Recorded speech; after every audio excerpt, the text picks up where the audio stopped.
तो पढ़ाई लिखाई करी या नहीं करी? थोड़ी बहुत हैं?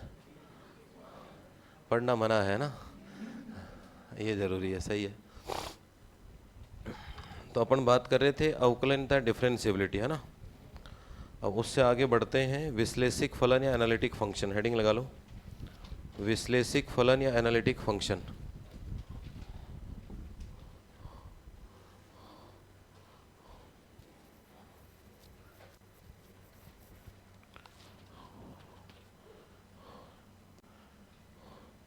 वो वाला खोलो ना यार, दूसरा नोट वाला, नोट 3 वाला खोलो ना। परसों तो चल रहा था, परसों चल रहा था, हैं? एक दिन में ही? हम बावड़े मास्टर हैं मतलब, है।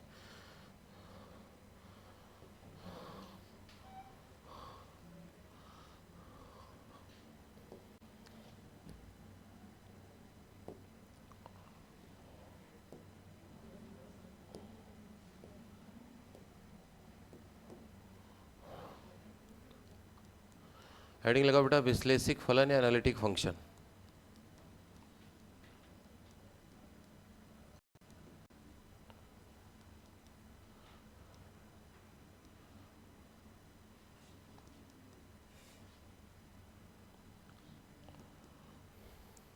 अब देखो, अपने पास कोई भी एक फंक्शन होगा या फलन एफ जेड है अपने पास।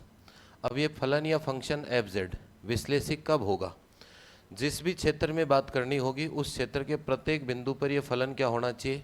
परिभाषित या डिफाइन होना चाहिए। परिभाषित और डिफाइन होने के साथ साथ ये फंक्शन उस क्षेत्र में क्या होना चाहिए? अवकलन या डिफरेंशिएबल होना चाहिए। अगर कोई फलन या फंक्शन जो भी पर्टिकुलर क्षेत्र, प्रांत या डोमेन जिसको कह सकते हैं, मतलब जो वैल्यू जेड की रखी जानी है इसमें, अगर उस क्षेत्र में ये परिभाषित या डिफाइन हो। परिभाषित या डिफाइन का मतलब कि कोई भी वैल्यू रखे हो, रिजल्ट इनफाइनाइट नहीं बनना चाहिए, ठीक है। और उसके साथ साथ क्या होना चाहिए? अवकलन या डिफरेंशिएबल। अगर ये दोनों बातें होती हैं तो इस फंक्शन को फिर हम क्या कहेंगे? विश्लेषिक फंक्शन। अब जैसे एग्जाम्पल में हम बात करें, जैसे एक फंक्शन दिया हुआ है एफ जेड इक्वल टू, ये दिया हुआ आपको 1/z-1। अब ये फंक्शन बाकी सब पॉइंट पे कोई दिक्कत नहीं है। जैसे ही z इक्वल टू 1 रखूँगा तो ये फंक्शन परिभाषित हुआ क्या? नहीं हुआ। और अगर इसी सवाल को मैं ऐसे कह दूँ, z की वैल्यू 1 नहीं लेनी है, अब कोई समस्या नहीं है भाई। अगर इसी सवाल में कह दूं कि z की वैल्यू 1 नहीं लेनी आपको, इसके अलावा कोई भी वैल्यू आप रख सकते हो, तो सब वैल्यू पे परिभाषित है और अवकलन ये तो है ही है फंक्शन आपके पास। तो लिखो, पहले डेफिनेशन लिखो इसकी।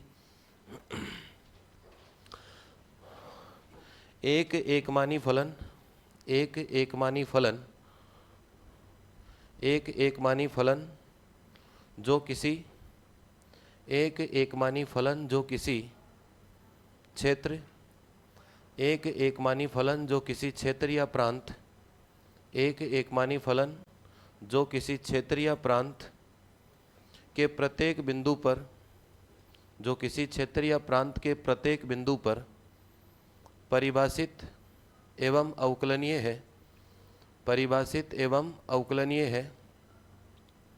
किसी क्षेत्र या प्रांत के प्रत्येक बिंदु पर परिभाषित एवं अवकलनीय है, तो उस क्षेत्र में, तो उस क्षेत्र में, तो उस क्षेत्र में फलन, तो उस क्षेत्र में फलन विश्लेषिक कहलाता है।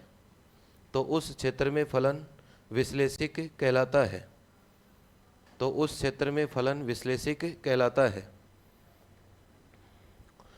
A single valued function, a single valued function defined and differentiable, a single valued function defined and differentiable at every point of the given domain, a single valued function which is defined and differentiable at every point of the given domain,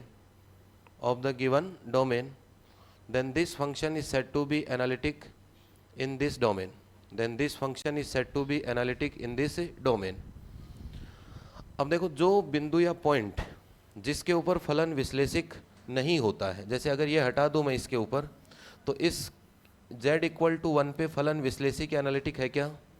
अरे z equal to 1 पे function analytic है क्या? नहीं है। तो जिस point पे फलन एनालिटिक नहीं होता है उस बिंदु को क्या कहते हैं? उसे कहते हैं विचित्र बिंदु, या क्या कहते हैं? Singular point. जिस बिंदु पे फंक्शन विश्लेषिक या एनालिटिक नहीं होता है उस बिंदु को क्या कहते हैं? विचित्र बिंदु या सिंगुलर पॉइंट। तो पहले तो एग्जाम्पल लिखो, f z equal to 1/z-1। Example के रूप में लिखो नीचे, F z equal to 1/z-1। और फिर इसमें आगे लिखो z इक्वल टू 1 के अतिरिक्त, z इक्वल टू 1 के अतिरिक्त सभी बिंदुओं पर विश्लेषिक फलन है। z इक्वल टू 1 के अतिरिक्त सभी बिंदुओं पर विश्लेषिक फलन है। z इक्वल टू 1 के अतिरिक्त सभी बिंदुओं पर विश्लेषिक फलन है। Analytic function except z equal to 1, कि z इक्वल टू 1 के अलावा सभी बिंदुओं पर विश्लेषिक है, कोई दिक्कत नहीं है। अब नेक्स्ट लाइन से लिखिएगा, यदि एफ जेड किसी बिंदु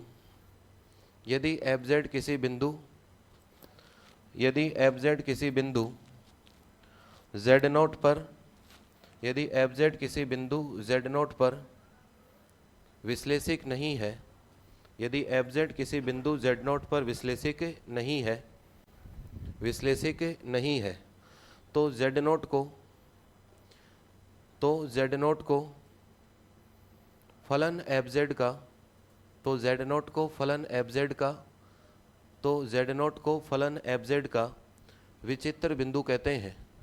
तो z नोट को फलन एफ जेड का विचित्र बिंदु कहते हैं। If any function f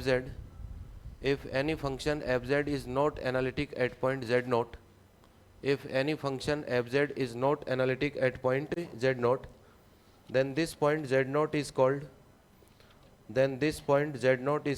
singular point.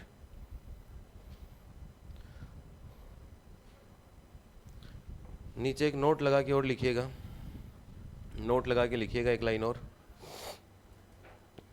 एक फलन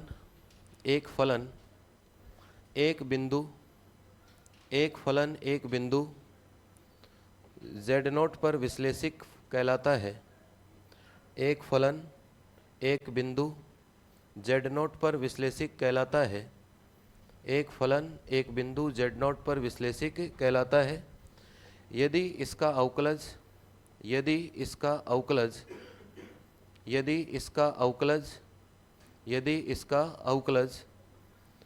न केवल उस बिंदु पर,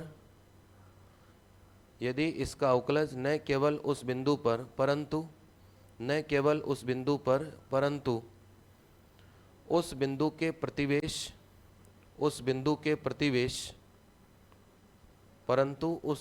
प्रतिवेश में भी अस्तित्व में हो।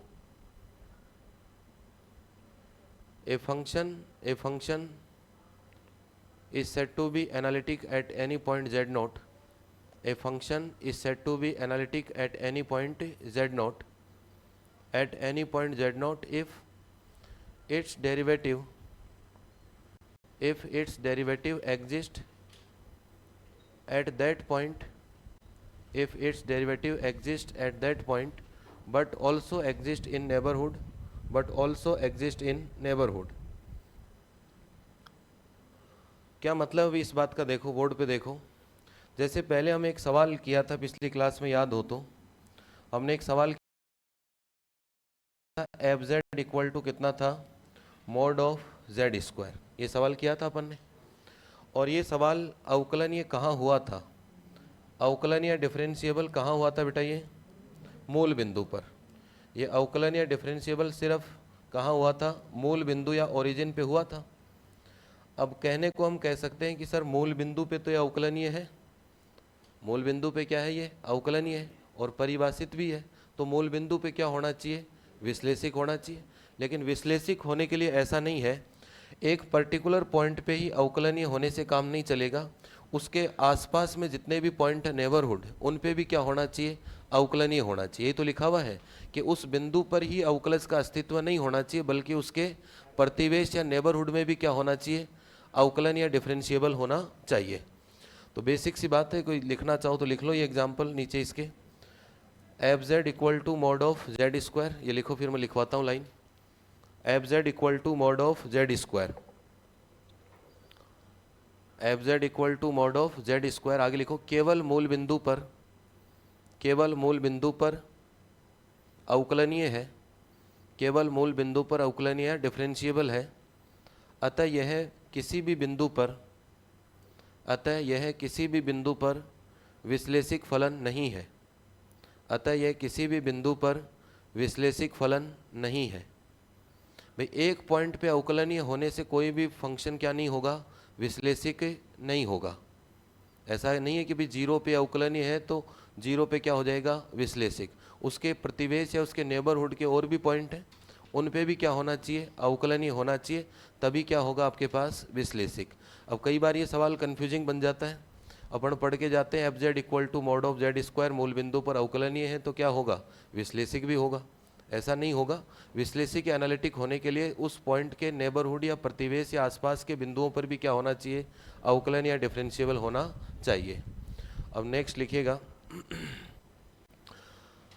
नेक्स्ट लगाओ हेडिंग देखें,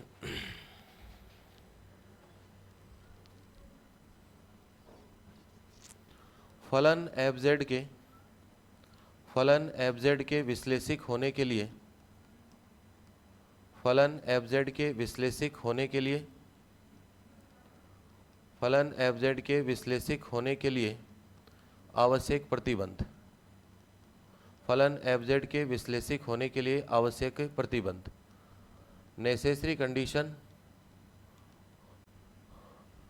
for the function f z to be analytic, necessary condition for the function f z to be analytic, कि कोई भी फलन या फंक्शन एफ जेड विश्लेषिक होगा तो उसके लिए आवश्यक प्रतिबंध क्या है, कि कौन सी ज़रूरी कंडीशन है कि वो तो होना ही होना चाहिए। जैसे कोई फलन अवकलनीय होता है, पिछली क्लास में एक पॉइंट पे बात की थी हमने कि अवकलनीय होता है तो उसमें सातत्य क्या है, आवश्यक प्रतिबंध है। भाई अवकलनीय होने के लिए क्या है, सातत्य आवश्यक है। वैसे ही विश्लेषिक होने के लिए क्या कंडीशन ऐसी जरूरी है या आवश्यक प्रतिबंध है, तो लिखिएगा इसके अंदर, फलन एफ जेड, फलन एफ जेड, फलन एफ जेड इक्वल टू क्या होता है, यू एक्स वाई प्लस कितना होता है, आयोटा वी एक्स वाई, या नॉर्मली हम क्या लिखते हैं, यू प्लस आयोटा वी। फलन f z u x y plus iota v x y या u प्लस आयोटा v के किसी प्रांत या क्षेत्र में, के किसी प्रांत या क्षेत्र में, के किसी प्रांत या क्षेत्र में विश्लेषिक होने के लिए आवश्यक प्रतिबंध है कि, के किसी प्रांत या क्षेत्र में विश्लेषिक होने के लिए आवश्यक प्रतिबंध है कि, आवश्यक प्रतिबंध है कि उस प्रांत में, विश्लेषिक होने के लिए आवश्यक प्रतिबंध है कि उस प्रांत में u तथा v, उस प्रांत में u तथा v, उस प्रांत में u तथा v या u एक्स वाई तथा v एक्स वाई, उस प्रांत में u तथा v कौशी रीमान समीकरण, u तथा v कौशी रीमान समीकरण, u तथा v कौशी रीमान समीकरण संतुष्ट करते हों, कौशी रीमान समीकरण संतुष्ट करते हों। कि कोई भी फलन या function f z equal to u x y plus iota v x y के विश्लेषिक या एनालिटिक होने के लिए नेसेसरी कंडीशन क्या है, कि u और v कौन से समीकरण संतुष्ट करने चाहिए, कौशी रीमान समीकरण संतुष्ट करने चाहिए। इंग्लिश में भी लिख लो, the necessary condition for the function f z, the necessary condition for the function f z to be analytic, the necessary condition for the function f z equal to u plus iota v to be analytic, to be analytic if, to be analytic if u and v satisfy Cauchy-Riemann equation, if u and v satisfy Cauchy-Riemann equation in that domain, in that domain।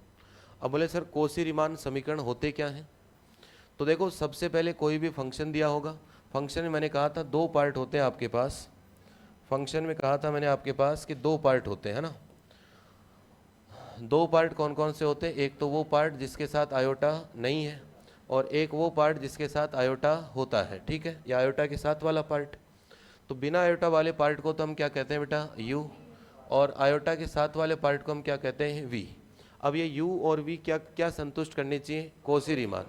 Cauchy Riemann equation कह दो, या short में क्या कहते हैं? C R equation. Cauchy Riemann equation कह दो, चाहे क्या कह सकते हैं? C R equation. अब सी आर इक्वेशन क्या होती हैं? सी आर इक्वेशन होती है सर यू का एक्स के रेस्पेक्ट में डेरिवेटिव, और वो बराबर होना चाहिए वी के वाई के रेस्पेक्ट में डेरिवेटिव, पहली इक्वेशन। और दूसरा होता है कि सर यू का वाई के रेस्पेक्ट में और वी का एक्स के रेस्पेक्ट में डेरिवेटिव, लेकिन जब चेंज हो जाते हैं तो क्या आ जाता है? माइनस। नीचे लिख लो अर्थात या दैट इज, ये क्या होते हैं आपके पास? कॉची रीमान समीकरण। तो कोई भी फलन या फंक्शन विश्लेषिक होने के लिए ये जरूरी है कि वो कॉची रीमान समीकरण संतुष्ट करना चाहिए।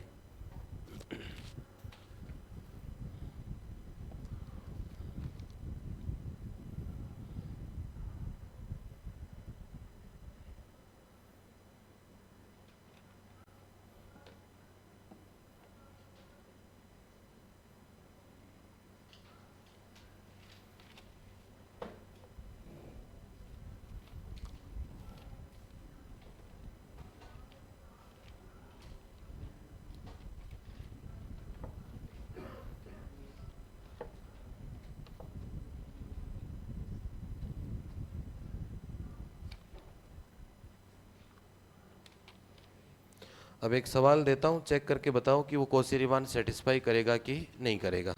करो देखे चेक।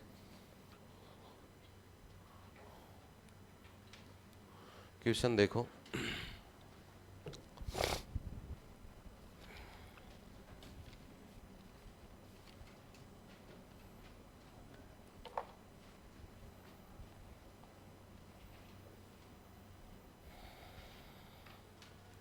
क्वेश्चन दिया हुआ आपको, फंक्शन दिया हुआ है f x y equal to, या एफ जेड कह दो, एक्स वाई का फंक्शन एफ जेड, ये दिया हुआ e to the power x cos y plus iota sine y. बताओ।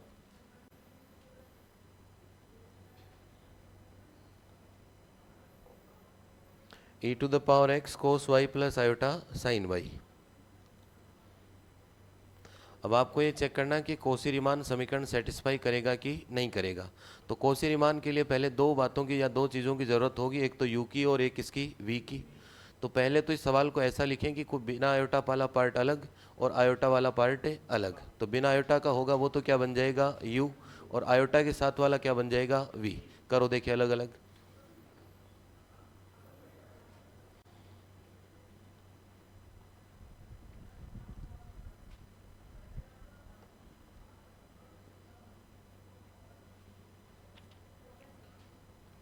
कॉची रीमान करेगा सेटिस्फाई?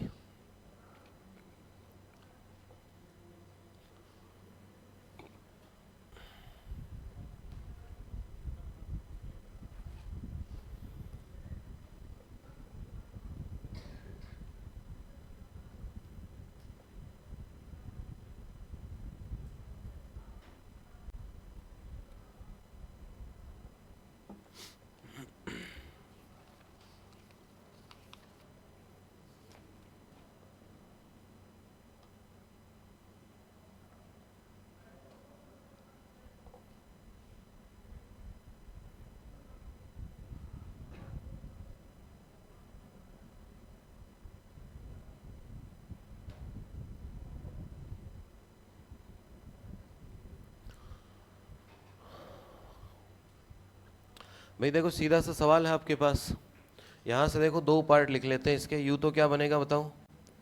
यू तो बनेगा e to the power x cos y, और वी क्या बनेगा बेटा? E to the power x sine y. यही बनेगा आपके पास। भाई दो पार्ट ही तो करने होते हैं, ये बिना आयोटा वाला पार्ट हो गया, ये मल्टीप्लाई होके आयोटा के साथ वाला पार्ट हो गया। अब क्या करना है? यू का भी दो बार करना है और वी का भी दो बार, फिर चेक कर लेंगे। तो क्या करेंगे बेटा? Del u upon del x. तो ई की पावर एक्स का होगा तो कोस वाई का तो होगा नहीं, तो ऐसा का ऐसा हो जाएगा। अगर यू का मैं वाई के रेस्पेक्ट में करूँगा तो बेटा एक्स वाले का तो होगा नहीं, और कोस का कितना होगा? माइनस कितना होगा, साइन वाई हो जाएगा आपके पास। यहाँ देखें v का x के रेस्पेक्ट में करेंगे तो कितना होगा, e to the power x का e to the power x होगा डेरिवेटिव, और कितना रह जाएगा, साइन y। और इसके बाद में v का y के रेस्पेक्ट में करूँगा तो e का तो होगा नहीं, और साइन का कितना होगा बेटा, कोस y।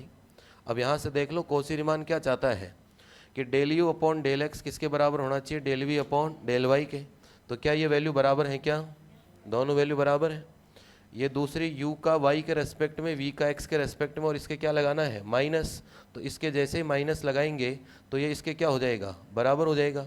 इसका मतलब कोसी रीमान दोनों समीकरण बराबर हो रहे हैं, तो संतुष्ट हो गया। तो कोसी या सी आर इक्वेशन क्या हो गई, सेटिस्फाई। सी आर इक्वेशन क्या हो गई इसके अंदर, सेटिस्फाइड।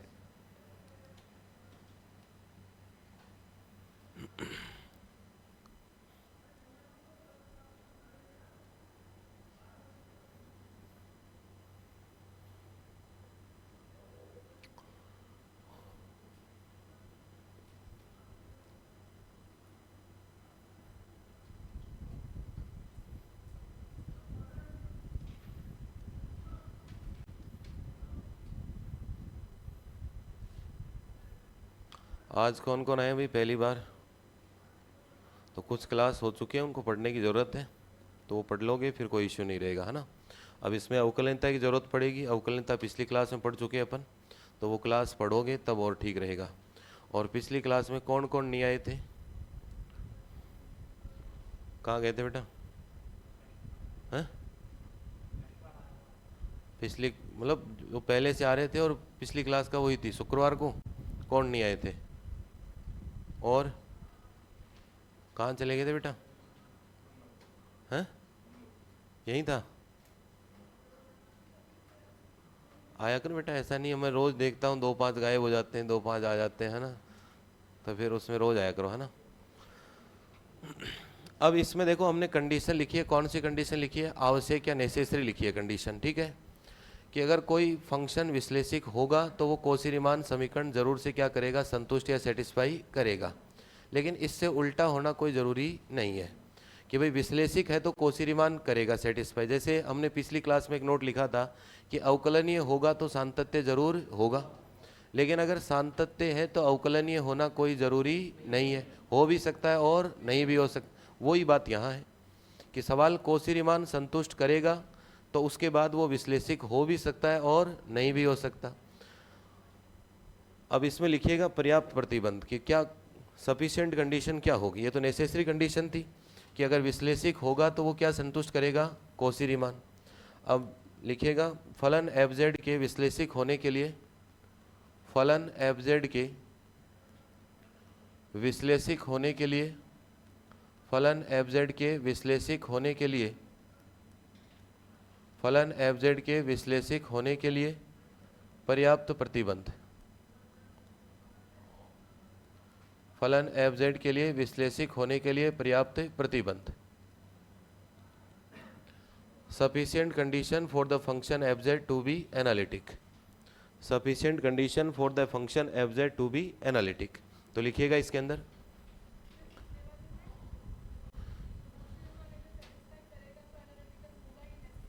नहीं एनालिटिक होगा तब क्या करेगा, कोसी रीमान संतुष्ट जरूर करेगा, आवश्यक है वो, विश्लेषिक होने के लिए कोसी रीमान होना ज़रूरी है। ऐसा कोई भी सवाल आपको नहीं मिलेगा कि जो विश्लेषिक हो जाए और सीआर इक्वेशन को सेटिस्फाई नहीं करे। समझ आ रही है ना बात का मतलब, कि अगर विश्लेषिक है तो उसमें ऑब्वियस सी बात है कि कोसी रीमान इक्वेशन क्या है, उसके अंदर संतुष्ट या सेटिस्फाई है। लेकिन ये नहीं कह सकते कि अगर कोसी रीमान सेटिस्फाई करेगा तो विश्लेषिक होगा ही होगा, वो कोई ज़रूरी नहीं है, फिर आपको चेक करना पड़ेगा। अब हम किसकी बात कर रहे हैं, पर्याप्त कंडीशन की या सफिशिएंट कंडीशन की बात करें तो लिखिएगा फलन एफ जेड इक्वल टू, फलन f z equal to u x y plus iota v x y, फलन f z equal to u x y plus iota v x y क्षेत्र में परिभाषित हो, फलन f z equal to u x y plus iota v x y क्षेत्र में परिभाषित हो, क्षेत्र या प्रांत जो भी वैल्यू लेगा उसमें परिभाषित हो, तब फलन एफ जेड, तब फलन एफ जेड, तब फलन एफ क्षेत्र में विश्लेषिक फलन होता है, तब फलन एफ क्षेत्र में विश्लेषिक फलन होता है, तब फलन एफ क्षेत्र में विश्लेषिक फलन होता है यदि यू एक्स वाई तथा वी एक्स वाई, यदि यू एक्स वाई तथा वी एक्स वाई, यदि यू एक्स वाई तथा वी एक्स वाई, यदि यू एक्स वाई तथा वी एक्स वाई के प्रथम कोटि के, यदि यू एक्स वाई तथा वी एक्स वाई के प्रथम कोटि के आंशिक अवकलज, यदि यू एक्स वाई तथा वी एक्स वाई के प्रथम कोटि के आंशिक अवकलज, प्रथम कोटि के आंशिक अवकलज उस क्षेत्र के प्रत्येक बिंदु पर, उस क्षेत्र के प्रत्येक बिंदु पर, उस क्षेत्र के प्रत्येक बिंदु पर संतत हों, उस क्षेत्र के प्रत्येक बिंदु पर संतत हों तथा कोशी-रीमान समीकरण, उस क्षेत्र के प्रत्येक बिंदु पर संतत हो तथा कोशी-रीमान समीकरण, तथा कोशी-रीमान समीकरण उस क्षेत्र के प्रत्येक बिंदु पर, तथा कोशी-रीमान समीकरण उस क्षेत्र के प्रत्येक बिंदु पर, तथा कोशी-रीमान समीकरण उस क्षेत्र के प्रत्येक बिंदु पर यू एक्स वाई तथा वी एक्स वाई के लिए, यू एक्स वाई तथा वी एक्स वाई के लिए संतुष्ट हो, यू एक्स वाई तथा वी एक्स वाई के लिए संतुष्ट हो, यू एक्स वाई तथा वी एक्स वाई के लिए संतुष्ट हो। Function f z equal to u x y, English में लिख लो, function f z equal to u x y plus iota v x Y be defined in the domain, be defined in the domain, be defined in the domain, then fz is analytic in domain, then fz is analytic in domain, then fz is analytic in domain if first order partial derivatives, if first order partial derivatives of uxy and vxy, first order partial derivatives of uxy and vxy are continuous at every point of the domain, are continuous at every point of the domain and satisfy CR equation, and satisfy CR equation for the every point of the domain, and satisfy CR equation for the every point of the domain। देखो अभी हम बात समझ के आए थे कि sir कोई फंक्शन क्या होगा, विश्लेषिक होगा या एनालिटिक होगा, तो वो उसके अंदर CR इक्वेशन संतुष्ट होगी ही होगी, जरूरी है ये। तो ये कौन सा प्रतिबंध था, आवश्यक प्रतिबंध था। अब बोले सर विश्लेषिक होने के लिए क्या ऐसा हो जाए कि वो पर्याप्त हो, सफिशिएंट हो, एनफ हो, कि सर इतना काम हो जाए कि वो क्या बन जाए, विश्लेषिक। तो पर्याप्त प्रतिबंध क्या होता है, देखो अकेले CR, अगर CR इक्वेशन सेटिस्फाई है तो विश्लेषिक हो भी सकता है और नहीं भी हो सकता। भाई विश्लेषिक है तो CR इक्वेशन सेटिस्फाई होगी होगी, ये तो आवश्यक था। लेकिन इससे उल्टा कोई ज़रूरी नहीं था कि अगर अकेली CR इक्वेशन सेटिस्फाई है तो विश्लेषिक हो भी सकता है और नहीं भी हो सकता। तो बोले सर और क्या क्या हो कि वो क्या बन जाए, विश्लेषिक। तो पर्याप्त कंडीशन क्या है, सफिशिएंट, कि कोई भी आपके पास फंक्शन दिया हुआ f z equal to u plus कितना, आयोटा वी, ठीक है। अब बोले सर ये फंक्शन विश्लेषिक होने के लिए क्या क्या होना चाहिए। तो पहली बात तो ये फंक्शन क्या होना चाहिए बेटा, अरे पहली बात तो ये फंक्शन क्या होना चाहिए, परिभाषित या डिफाइन होना चाहिए। जो जितने भी पॉइंट हैं उस क्षेत्र के या उन सभी z के मानों के लिए ये फंक्शन क्या होना चाहिए, परिभाषित या डिफाइन होना चाहिए, पहली बात।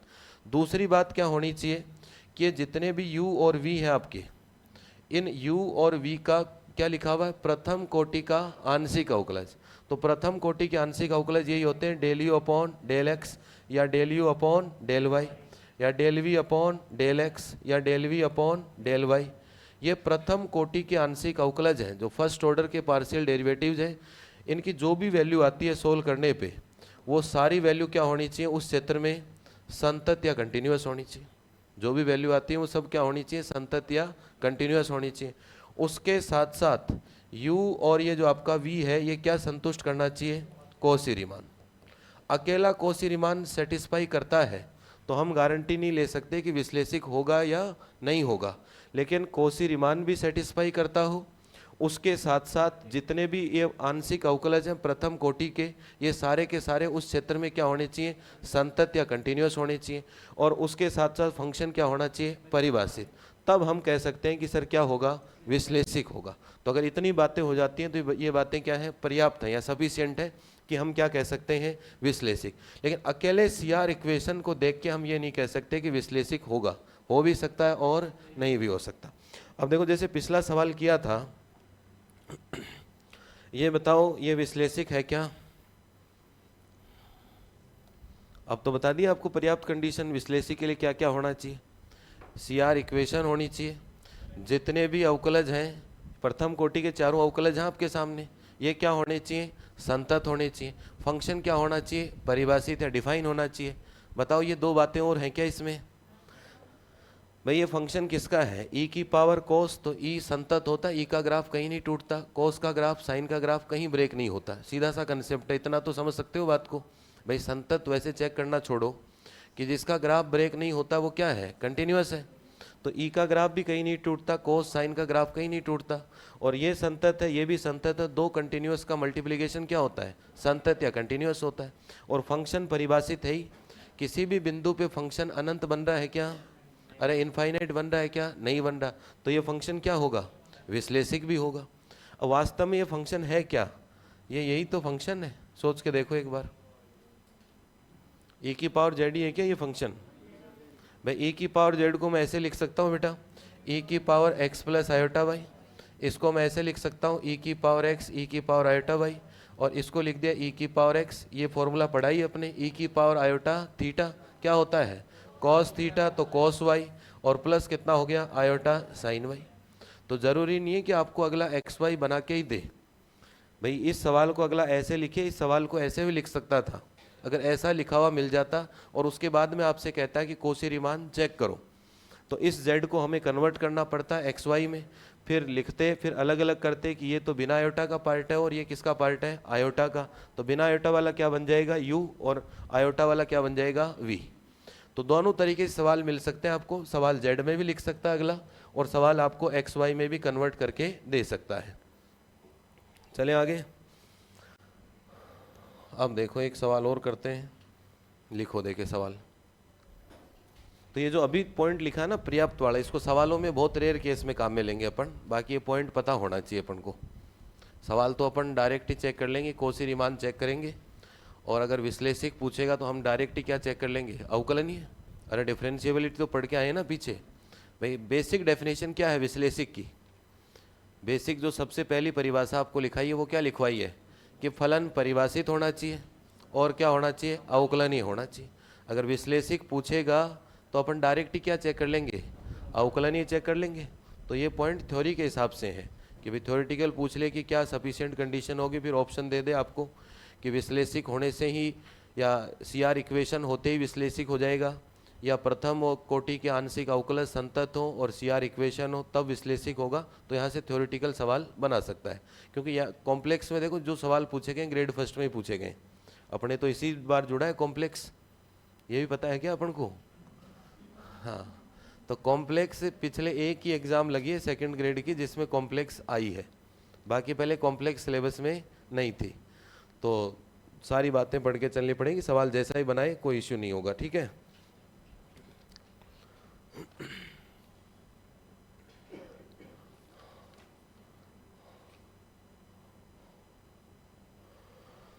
अब देखो एक सवाल लिखो, एफ जेड इक्वल टू, देखो f z equal to under root mod of x y, ठीक है। इसमें क्या क्या पूछेगा देखो, अपन सवाल में सारी बातें सोल्व कर लेंगे, जैसा ही पूछेगा वो सोल्व पूछ लेगा एग्जाम में, है ना। ये कहता है कि मूल बिंदु पर कॉची रीमान देखना है और विश्लेषिक फलन देखना आपको। मूल बिंदु पर आपको दो बातें देखनी है यहाँ पे, मूल बिंदु या ओरिजिन पॉइंट पर, मूल बिंदु या ओरिजिन पॉइंट पर एक तो आपको क्या देखना है कि कॉची रीमान सेटिस्फाई करेगा कि नहीं करेगा सर, और कॉची रीमान सेटिस्फाई कर दिया तो फिर क्या देखना आपको, अरे क्या देखना है, विश्लेषिक होगा कि नहीं होगा। अगर कॉची रीमान ही सेटिस्फाई नहीं करेगा तो विश्लेषिक देखने की ज़रूरत है क्या, अरे कॉची रीमान ही सेटिस्फाई नहीं करे तो विश्लेषिक देखने की ज़रूरत है क्या, नहीं है, फिर तो होगा ही नहीं। तो पहले तो कॉची रीमान चेक करो कि मूल बिंदु पर कॉची रीमान समीकरण संतुष्ट करेगा कि नहीं करेगा, और विश्लेषिक होगा कि नहीं होगा। ये दो बातें आपसे पूछी हैं।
तो पहला काम तो करना आपको कि u और v अलग अलग करने। तो क्या होगा u भाई, इसमें u तो जो दिख रहा है वो है ही आपके पास, आयोटा का कुछ दिख नहीं रहा, न कहीं बनने की संभावना। भाई z होता तो फिर भी iota x plus iota y लिखते, तो आयोटा नहीं है तो इसको आयोटा इंटू क्या लिख सकते हैं, 0। इस मोड का कोई मतलब नहीं है, मोड इसने सुरक्षा के लिए लगाया है कि भाई ये वैल्यू कभी माइनस की नहीं होगी ऊपर अंडर रूट, अगर मान लो माइनस की हो जाए तो फिर अंडर रूट में क्या निकल जाएगा, आयोटा। समझ रहे हो बात को, बाकी मोड का कोई रोल नहीं है कि मोड का मतलब क्या हो जाएगा, यहाँ कुछ नहीं होगा। मोड इतनी गारंटी देता है कि अंदर वाली वैल्यू हमेशा किसकी रहेगी, प्लस की, इसलिए इसमें कभी भी आयोटा नहीं बनेगा, ठीक है। और प्लस कितना मान सकते हैं इसको, आयोटा इंटू क्या मान सकते हैं, 0। तो ये पार्ट तो क्या हो गया बेटा, यू एक्स वाई, और ये पार्ट क्या हो गया, वी एक्स वाई। अब देखो सॉल्यूशन में देखें कि यू एक्स वाई देखना है तो यू एक्स वाई तो कितना हो गया आपके पास, under root x y, normal लिख देता हूँ मैं, ठीक है। और वी एक्स वाई की अगर बात करें तो कितना हो गया, 0। वी एक्स वाई की बात करें तो कितना हो गया, 0। अब आंशिक अवकलन देखने 4, u का x के रेस्पेक्ट में और y के रेस्पेक्ट में, फिर v का x के रेस्पेक्ट में और y के रेस्पेक्ट में। तो देखो डेल u अपॉन क्या करेंगे, del x, del u upon क्या करेंगे बेटा, डेल x। लेकिन del u upon del x सब जगह करना ही नहीं है, बात किस पे करनी है, मूल बिंदु पे बात करनी है आपको। किस पे बात करनी है, मूल बिंदु पे। तो देखो आंशिक अवकलज में जैसे एक तो अवकलनता की हम परिभाषा पढ़ के आते हैं ना, क्या पढ़ के आए थे बताओ, एफ डैश जेड, किसी का डेरिवेटिव करते हैं तो लिमिट जेड टेंस टू कितना, जेड नॉट, कितना पढ़ा था, एफ ऑफ जेड माइनस कितना था, f of Z not, upon कितना था, जेड माइनस जेड नॉट। यही तो पढ़ के आते हैं बेसिक फॉर्मूला। अब यहाँ एफ जेड नहीं है, यहाँ सर फंक्शन क्या है आपका, यू एक्स वाई। ये तो कौन से फंक्शन के लिए फॉर्मूला बना है, एफ जेड के लिए। अब पहले हम कौन से फंक्शन के लिए बात करते हैं, यू के लिए। अब यू में भी किसका काम है, आंशिक या पार्शियल का काम है। आंशिक या पार्शियल में होता है कि जब x का होता है तब y का नहीं होता, और जब y का होता है तो किसका नहीं होगा, x का नहीं होगा। अब अपना पॉइंट कितना है, z tends to z naught है, तो यहाँ अपना पॉइंट कितना होगा बेटा, लिमिट x टेंस टू कितना होगा, 0। अरे x के रेस्पेक्ट में कर रहे हैं तो x टेंस टू कितना होगा, 0। किस पे बात करनी है, मूल बिंदु पे। इसके बाद कहता है कि एफ जेड का मतलब अपने पास कौन है, यू एक्स वाई। लेकिन यू एक्स वाई में भी हम किसके रेस्पेक्ट में कर रहे हैं, एक्स के रेस्पेक्ट में। तो एक्स का तो होगा और वाई का नहीं होगा, मतलब कितना होगा, 0। भाई वाई तो 0 रहेगा, कांस्टेंट की तरह काम करेगा। इसके बाद ये क्या होता है कि किस बिंदु पे चेक कर रहे हो, तो अपन किस बिंदु पे चेक कर रहे हैं, मूल बिंदु पे। तो 0 कोमा किस पे चेक कर रहे हैं बेटा, 0 पे। नीचे आता है z माइनस जेड नोट। अब यहाँ किसके रेस्पेक्ट में कर रहे हैं, x के रेस्पेक्ट में, तो यहाँ कितना आएगा, x minus x note. X note का मतलब किस बिंदु पे, मूल बिंदु पे, तो x माइनस कितना होगा 0। क्लियर है ना सबको? बाकी जब पार्शियल डेरिवेटिव और पढ़ेंगे, मैं ही पढ़ाऊंगा, ग्रेजुएशन है तो वहाँ और अच्छे सीखेंगे इसको, है ना। अब देखो क्या बनेगा, वैल्यू पुट करते हैं इसमें। देखो ये हो गया आपके पास limit x tends to 0, limit x tends to 0। ये लिखा बेटा u(x0), ये फंक्शन कितना है u(xy). u(xy) में कहता है कि सर x की जगह तो x रखना, y की जगह क्या रखना है 0। तो x की जगह x, y की जगह 0 रखते क्या बनेगा 0, और जब दोनों की जगह 0 रख देंगे तो कितना आएगा 0। नीचे कितना है x माइनस 0, तो रिजल्ट कितना आ गया 0। अब ऐसे u का किसके रेस्पेक्ट में करेंगे, y के रेस्पेक्ट में। तो देखो कैसे लिखा जाएगा, del u upon del y. किसके रेस्पेक्ट में कर रहा हूँ बेटा y, तो लिमिट किसकी आएगी y की। किस पॉइंट पे चेक कर रहे हैं, मूल बिंदु पे, तो कितना 0। आंशिक कर रहे हैं तो x का होगा क्या, नहीं, किसका होगा y का। किस बिंदु पे 0 0 पे, और नीचे कितना आएगा y माइनस वाई नोट आएगा, तो y नोट कितना है मूल बिंदु 0। अब वैल्यू पुट कर लो u के अंदर। सर x की जगह 0, y की जगह y, x की जगह 0, y की जगह y पुट करते ही कितना होगा 0। तो ये बन गया आपके पास लिमिट y टेंस टू कितना हुआ 0, ये 0 0 पे कितना होगा 0, y माइनस 0, तो रिजल्ट कितना आ गया 0। u का तो हो गया। अब किसका करना है v का, v खुद ही 0 है, चाहे x के रेस्पेक्ट में करो चाहे y के रेस्पेक्ट में। तो del v upon del x कितना आएगा बेटा 0, और del v upon del y भी कितना आएगा 0। तो क्या वैल्यू बराबर हो गई, क्या कौशी रीमान सेटिस्फाई हुए क्या? यही तो होते हैं कौशी रीमान कि sir del u upon del x किसके बराबर होना चाहिए, del v upon del y के, और del u upon del y किसके बराबर होना चाहिए, minus del v upon del x के। तो सारी वैल्यू 0 है, तो समीकरण क्या हो गए संतुष्ट, संतुष्ट हो गए। इसका मतलब लिख देंगे कि सी आर इक्वेशन तो क्या हो गई सेटिस्फाइड, सी आर इक्वेशन क्या हो गई सेटिस्फाइड। अब सी आर इक्वेशन सेटिस्फाई हो गई, अब आपको क्या चेक करना पड़ेगा, विश्लेषिक या एनालिटिक। तो इतना नोट करो, फिर विश्लेषिक चेक करते हैं आगे।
तो एग्जाम में तो एक ही बात पूछेगा सवाल की कि कौशी रीमान ही पूछेगा या विश्लेषिक पूछेगा, लेकिन यहाँ तो सारी करके चलेंगे अपन। ऐसा नहीं कि वहाँ इतना लंबा सवाल कराएगा, नहीं कराएगा, एक ही चीज़ पूछेगा आपसे, या तो सी आर इक्वेशन ही पूछेगा या फिर विश्लेषिक ही पूछेगा, एक ही काम करना होगा वहाँ।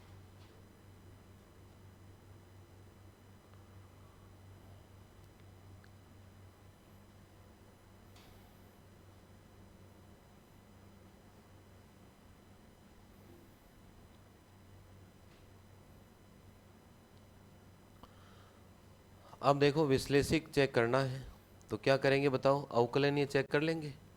भाई विश्लेषिक की परिभाषा क्या कहती है कि एक तो फलन या फंक्शन क्या होना चाहिए बेटा, परिभाषित या डिफाइन होना चाहिए। परिभाषित तो है ये, कोई समस्या नहीं है। अब क्या होना चाहिए, अवकलनीय या डिफरेंशिएबिलिटी चेक करेंगे। तो लिख लिया ये सबने, लिख लिया बेटा सबने। अब देखो, अब अवकलनीयता चेक करेंगे, डिफरेंशिएबिलिटी। अब क्या चेक करेंगे, अवकलनीयता है डिफरेंशिएबिलिटी चेक करेंगे। तो डिफरेंशिएबिलिटी चेक करेंगे तो क्या फॉर्मूला पढ़ के आए थे, एफ डैश एक ही बिंदु पे चेक करनी है। मैंने दो फॉर्मूले बताए थे अवकलनीयता के, एक तो एक पॉइंट के लिए और एक सब जगह के लिए। तो एक पॉइंट पे चेक करना, किस पे, मूल बिंदु पे।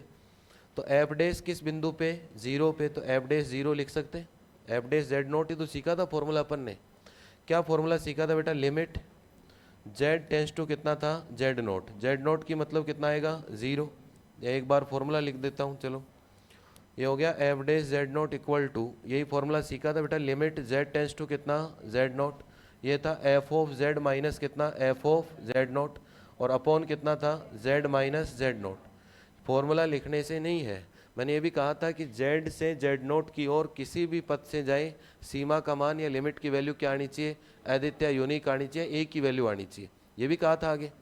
अब देखो इस सवाल में वैल्यू पुट करते हैं, तो ये हो गया बेटा लिमिट जेड टेंस टू कितना हुआ जीरो, भाई जेड नोट का मतलब मूल बिंदु पे चेक करना है। ये हो गया आपका एफ ऑफ जेड माइनस कितना हो गया एफ ऑफ ज़ीरो, और नीचे कितना हो गया बेटा जेड माइनस ज़ीरो।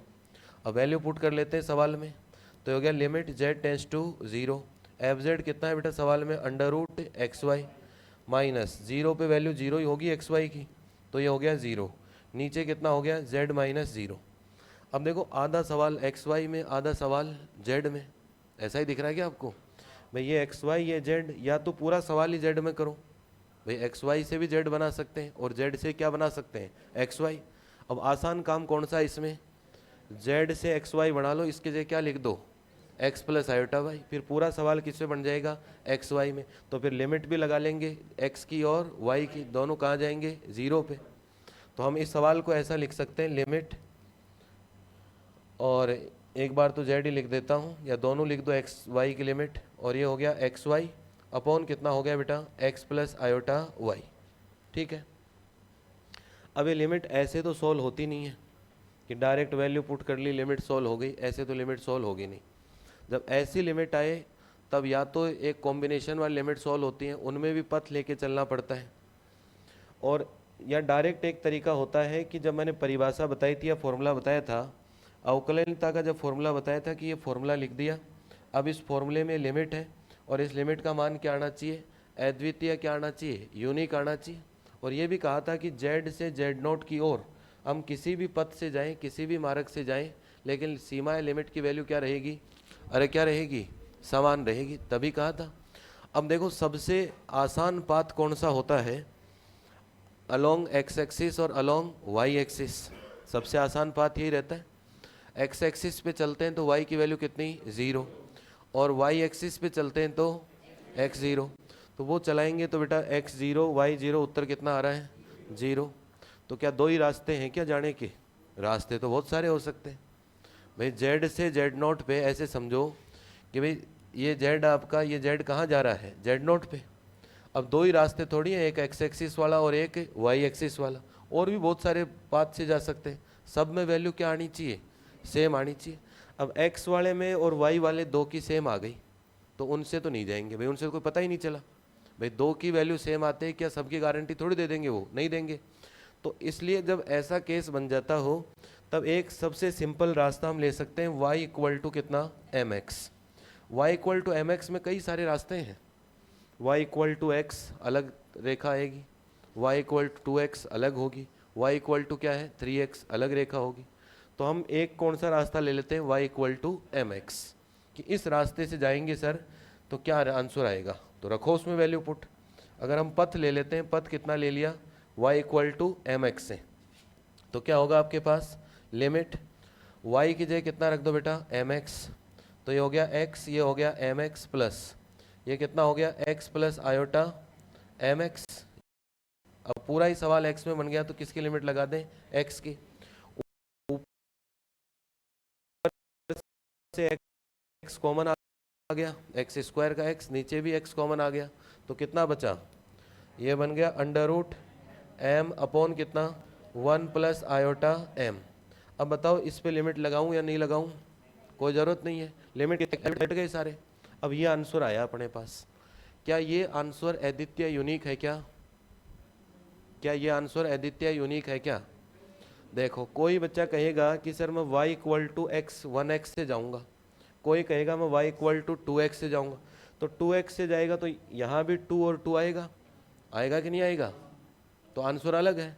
कोई कह देगा नहीं सर मैं तो 5x से जाऊंगा, 5x भी कोई रेखा होगी जाने की, तो 5x से जाएंगे तो यहाँ आंसर कितना आएगा 5 आ जाएगा यहाँ।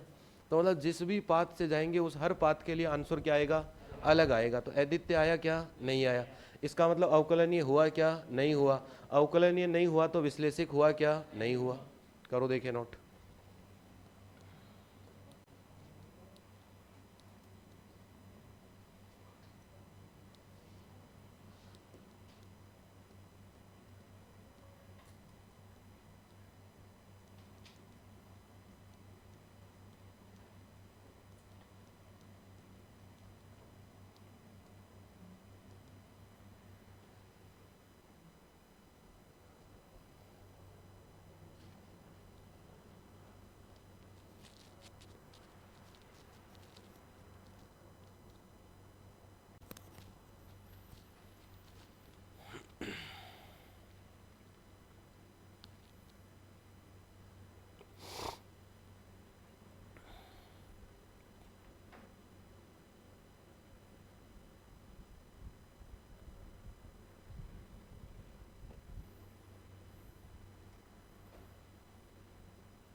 तो इस तरीके से ऐसे सवालों को क्या चेक करेंगे हम, विश्लेषिक चेक कर लेंगे। एग्जाम में एक ही पूछेगा आधा पार्टी, मोस्टली तो स्टेटमेंट और फॉर्मूला ही पूछता है। जो ग्रेड फर्स्ट के जब अपन सवाल देखेंगे एग्जाम में आरपीएससी में आए हुए सवालों में, लेकिन अब अगले की इच्छा है जैसा भी पूछे, सवाल पूछे, स्टेटमेंट पूछे, फॉर्मूला पूछे, हम सब करके चलेंगे।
लिखा भी सबने?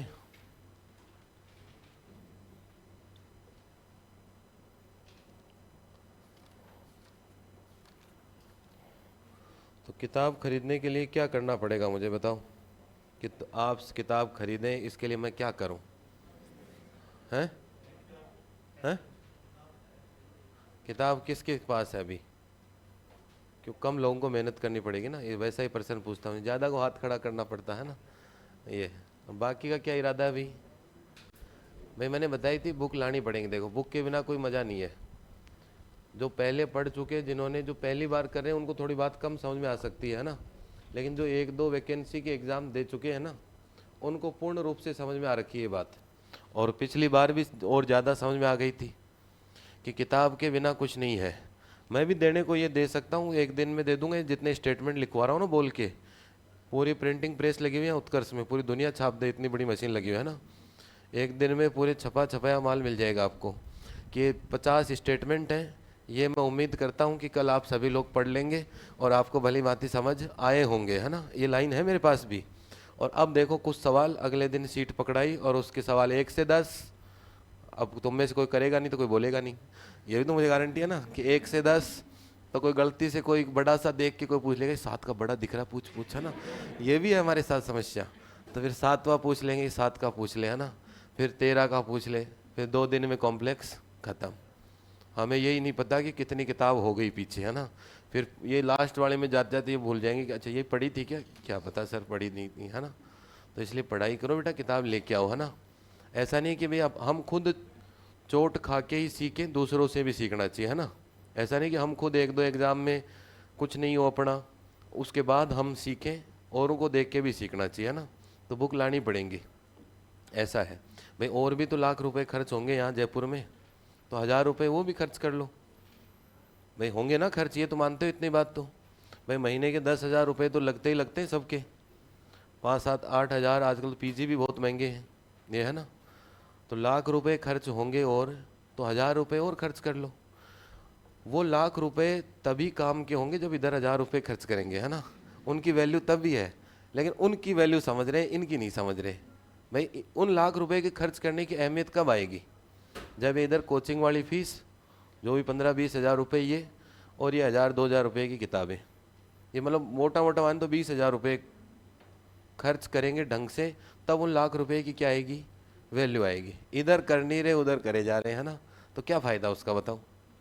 तो बुक लानी पड़ेंगे भाई। मैं इसलिए फोर्स करता हूँ कि फिर पेपर जब आएगा ना सामने, पिछले साल भी बैचों में यही कहता था कि जब पेपर सामने आएगा फिर तुमको एक बात याद आएगी। और मेरे पास मैसेज पड़े पेपर के बाद के, कल तुम कहो तो स्क्रीन पे लगा दूँ, है ना। कि मैं एक लाइन हमेशा कहता हूँ कि मास्टर तो ठीक ही कहता था यार, है ना, लेकिन अपन ही गड़बड़ रह गए, है ना। और वो लाइन पेपर हुआ उसी शाम को मेरे पास ऐसे आ रही थी कि गुरुजी वो अपर लाइन सही हो गई, है ना, कि मास्टर ठीक ही कह रहा था यार, अपन ही गड़बड़ रह गए। कि किताब लिया हो बेटा, किताब के सवाल कर लो, पूछ लिया करो आराम से। अब मनाही थोड़ी है कोई पूछे सवाल की, अरे भाई मनाही थोड़ी है किसी कोई सवाल पूछे। और आप दुनिया में कहीं पढ़ लेना कि इतने ज़्यादा समय के साथ और बुक से कोई पढ़ा दे ग्रेजुएशन आपके इस इन बैचों में, तो मुझे बता देना। किसी भी कोचिंग में कहीं भी 1 महीने से ऊपर ग्रेजुएशन नहीं चलेगी, बाकी 4 महीने वही टाइम पास चलता रहेगा। 11वीं 12वीं में 150 की जगह 500 क्वेश्चन की सीट दे रहे हैं। सब चीज़ें लेवल की होनी चाहिए।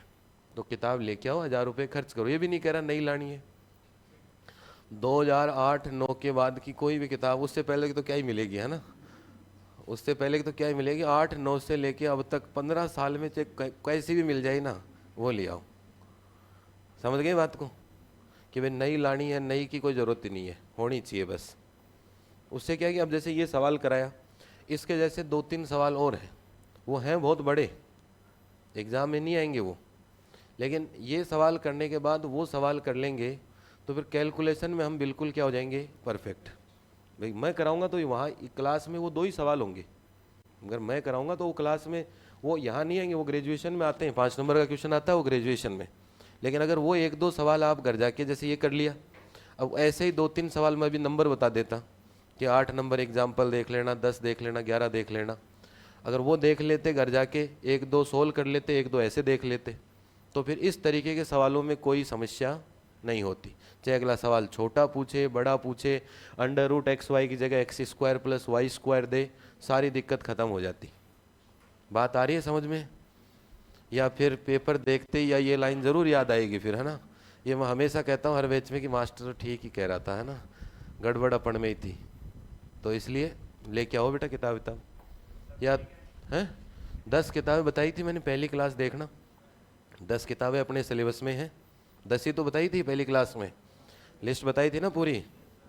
हाँ, तो वो 10 किताबें सारी लेके आनी है ना, ज़रूर लेके आओ। चाहे वो JPH की हैं जिसके पास, वो अच्छी बात है। जिसके पास गोखरू पब्लिकेशन वाली है वो भी अच्छी बात है। जिसके पास नहीं है तो यहाँ जयपुर में JPH ही मिलेगी, तो JPH ले आना, कोई इशू नहीं है। चाहे आप गोखरू पढ़ के आए होंगे पहले ग्रेजुएशन में, सवाल 90% सेम ही सवाल है।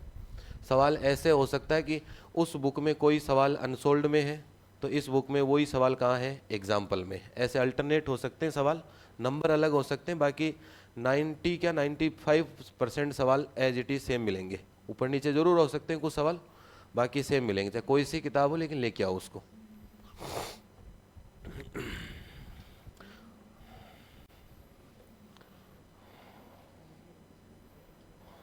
अब ये मत सोच लेना कि हमने कोचिंग की फीस भरी, हम किताब क्यों लेके आए हैं।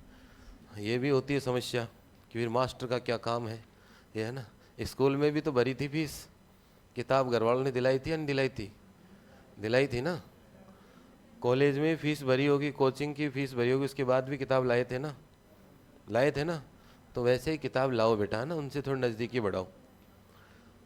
नोट से उनसे कुछ नहीं होगा, बाकी मैटर सारा करा रहा हूँ मैं, लेकिन अब सारे सवाल पॉसिबल नहीं है। मैं आपको इतनी छूट दे सकता हूँ कि भाई 5 मैंने करा दिए, 15 तक में ये 2-3 अपने लायक नहीं है, बहुत बड़े हैं, लेकिन ये 4-5 जो बच रहे हैं ये कल कोशिश करके आ जाना। किसी को डाउट हो तो पूछ लेना। ये मैंने पहली क्लास में ही कहा था। अभी तक चलो अलजेब्रा में तो ऐसा कुछ था ही नहीं इतना सवाल पूछने का, कॉम्प्लेक्स में कोई थोड़ा सा काम है, लेकिन जब कैलकुलस आएगी, डिफरेंशियल आएगी, इंटीग्रेशन वाली आएगी, डिफरेंशियल इक्वेशन आएगी, तो वहाँ सवाल ही सवाल आएंगे अपने पास। समझ रहे हो ना बात को? तो फिर लानी पड़ेगी। जैसे NA वाली बुक आएगी, न्यूमेरिकल एनालिसिस वाली, उनमें क्वेश्चन ही है, तो फिर ज़रूरत पड़ेगी। तो लाओ 1-2 दिन में किताब। हाँ बताएंगे, अभी पहले होने दो फिर बता दूंगा मैं, है ना, एक बार कि हाँ भाई अब कोई भी किताब का सवाल हो। अभी जैसे इस चैप्टर में जितनी बातें थ्योरी की हैं, अब पहले कंटिन्यूटी सीखी, सीमा सीखी, अवकलनीयता सीखी, अब क्या सीखा, विश्लेषिक सीखा, है ना। अभी इसमें 3-4 बातें और सीखनी है थ्योरी, और फिर उसके बाद क्या है, इसके सवाल ही सवाल हैं सारे, ठीक है ना। तो उसके बाद बता देंगे। अब देखो, अभी हम पढ़ के आए थे पीछे कोशी-रीमान समीकरण, पढ़ के आए थे क्या, कोशी-रीमान समीकरण पढ़ के आए थे हम। वो समीकरण क्या थे भाई, ΔU/ΔX, ΔV/ΔY, इसी तरीके थे क्या। मतलब XY में जब आता है तो उसको कौन सा रूप कहते हैं, कार्तीय रूप कहते हैं, कार्टेशियन फॉर्म कहते हैं उसको। अब एग्जाम में कई बार ये सवाल पूछ लेता है, कार्टेशियन फॉर्म तो नहीं पूछेगा, ये तो सबके याद है। अब कोशी-रीमान समीकरण का ही क्या होता है, ध्रुवीय रूप।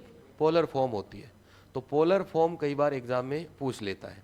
तो हेडिंग लगाओ कोशी रीमान समीकरण का ध्रुवीय रूप। डायरेक्ट क्वेश्चन आ जाता है फॉर्मूले बेस्ड।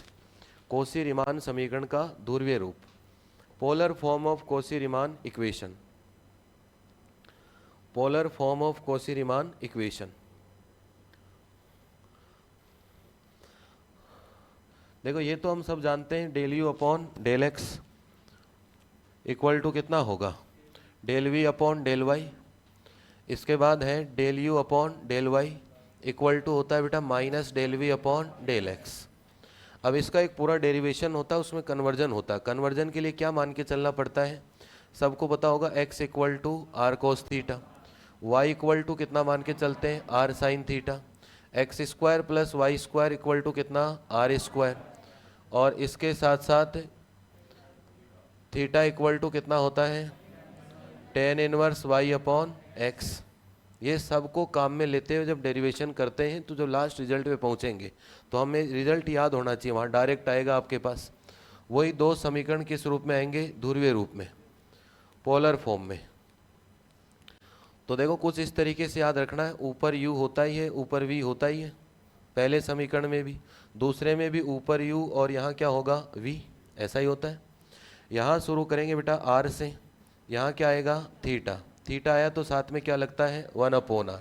यहाँ इसे इंटरचेंज करेंगे, यहाँ कितना आएगा थीटा, यहाँ कितना आएगा r, इंटरचेंज होते क्या होता है माइनस, यहाँ नीचे r था तो यहाँ कहाँ जाएगा ऊपर r। ऐसे याद रखना, इसको करो देखे नोट। डायरेक्ट सवाल पूछेगा एग्जाम में कि निम्न में से कोशी रीमान समीकरण का ध्रुवीय रूप है। अब वहाँ r ऊपर नीचे हो जाएंगे अपने, ये है ना। और इम्पोर्टेंट लगा लेना इसके फॉर्मूले के, एग्जाम में आने लायक सवाल अभी।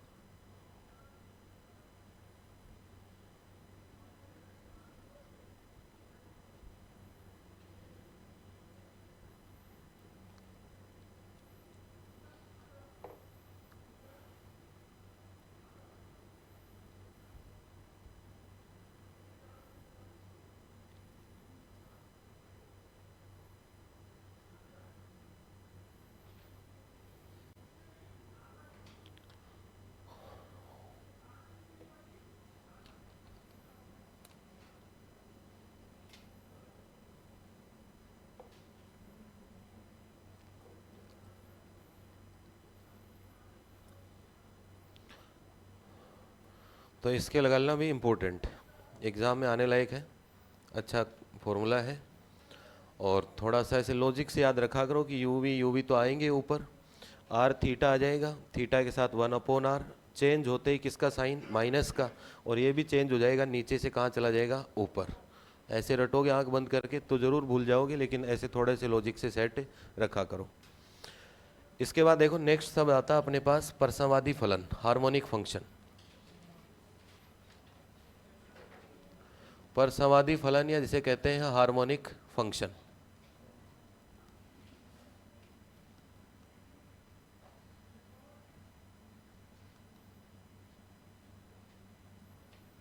परसमवादी फलन या जिसे हम क्या कहेंगे हार्मोनिक फंक्शन।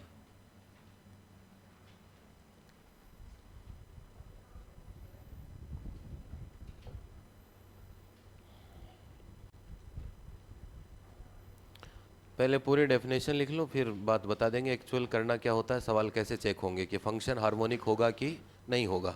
लिखिएगा, किसी क्षेत्र में परिभाषित, किसी क्षेत्र में परिभाषित,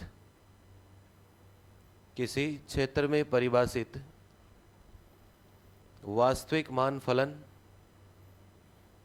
किसी क्षेत्र में परिभाषित वास्तविक मान फलन u(xy), किसी क्षेत्र में परिभाषित वास्तविक मान फलन u(xy), किसी क्षेत्र में परिभाषित वास्तविक मान फलन u(xy) परसमवादी फलन कहलाता है या होता है, परसमवादी फलन कहलाता है यदि, परसमवादी फलन कहलाता है यदि, यदि वह तथा, यदि वह तथा उसके, यदि वह तथा उसके प्रथम दो कोटियों के यदि वह तथा उसके प्रथम दो कोटियों के यदि वह तथा उसके प्रथम दो कोटियों के आंशिक अवकलज संतत हों, यदि वह तथा उसके प्रथम दो कोटियों के आंशिक अवकलज संतत हों, यदि वह तथा उसके प्रथम दो कोटियों के आंशिक अवकलज संतत हों और लाप्लास समीकरण और लाप्लास समीकरण और लाप्लास समीकरण लाप्लास समीकरण del two u upon del x square plus del two u upon del y square equal to zero और लाप्लास समीकरण del two u upon del x square plus del two u upon del y square equal to zero को उस क्षेत्र के Laplace समीकरण del two u upon del x square plus del two u upon del y square equal to zero को उस क्षेत्र के प्रत्येक बिंदु पर संतुष्ट करता हो, उस क्षेत्र के प्रत्येक बिंदु पर संतुष्ट करता हो।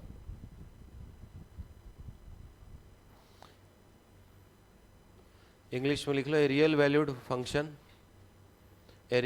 Function u x y, a real valued function uxy defined in a domain, a real valued function uxy defined in a domain is said to be harmonic function, is said to be harmonic function, is said to be harmonic function if this function and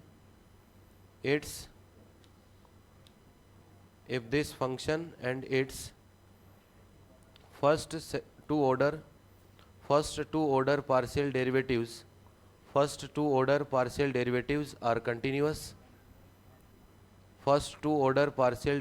are continuous, and satisfy Laplace equation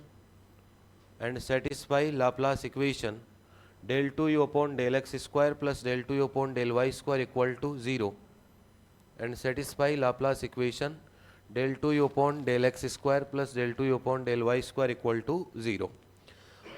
अब देखो क्या कहा हमने, board पे देखो, ये कहता है कि सर एक फंक्शन होगा क्या यू एक्स वाई। अब ये यू एक्स वाई कौन सा फंक्शन कहलाएगा, परसमादी या हार्मोनिक फंक्शन कहलाएगा। कब, जब एक तो ये खुद फंक्शन का मतलब यू एक्स वाई और इसके प्रथम दो कोटि के आंशिक अवकलज, प्रथम दो कोटि के आंशिक अवकलज का मतलब है del u upon del x, del two u upon del x square, del u upon del y, del two u upon del y square, ये सारे के सारे और ये खुद फंक्शन, ये पांचों क्या होने चाहिए, संतत या कंटिन्यूस होने चाहिए। उसके साथ साथ लाप्लास समीकरण को क्या करने चाहिए, संतुष्ट, कि दो बार x के साथ डेरिवेटिव और दो बार y के साथ डेरिवेटिव को अगर टोटल करूं तो कितना आएगा, 0। अब अपन को जितने भी सवाल मिलेंगे, जितने भी क्वेश्चन एग्जाम में पूछे गए बुक में है, उनके अंदर क्या करेगा कि ये जो फंक्शन है इसके डेरिवेटिव में ये संतत वाला काम सब सवालों में अपने आप होगा, क्योंकि सवाल पूछेगा साइन का, कोस का, ई की पावर का, यही सवाल मिलेंगे आपको, या नॉर्मल बहुपद वाले सवाल, एक्स स्क्वायर एक्स क्यूब वाले सवाल, तो वो सारे के सारे फंक्शन क्या होते हैं, संतत होंगे। तो इस काम पे तो दिमाग लगाना नहीं है। जब भी परसमादीय हार्मोनिक पूछे तो टारगेट होना चाहिए कि दो बार x के साथ और दो बार y के साथ डेरिवेटिव करूं और उसका टोटल कितना आना चाहिए, 0। तो कई बार तो वो क्या पूछ लेता है कि परसमादी होगा कि नहीं होगा, और कई बार वो डायरेक्ट ही पूछ लेता है कि ऊपर वाला ये काम तो है ही है, और डायरेक्ट ही क्या पूछ लेता है कि लाप्लास समीकरण सेटिस्फाई करेगा या नहीं करेगा। भाई लाप्लास समीकरण सेटिस्फाई करेगा या नहीं करेगा, तो चाहे लाप्लास पूछे चाहे परसमादी पूछे, दोनों में काम वही करना है, दो बार x के रेस्पेक्ट में दो बार y के रेस्पेक्ट में, और दोनों के डेरिवेटिव का टोटल कितना आएगा बेटा, 0। फंक्शन जो भी आएंगे वो सारे के सारे फंक्शन क्या होंगे, संतत या कंटिन्यूस ही आपको मिलेंगे। अब एक पॉइंट नोट लगा के लिखो, एक पॉइंट और, फिर आगे देखते हैं।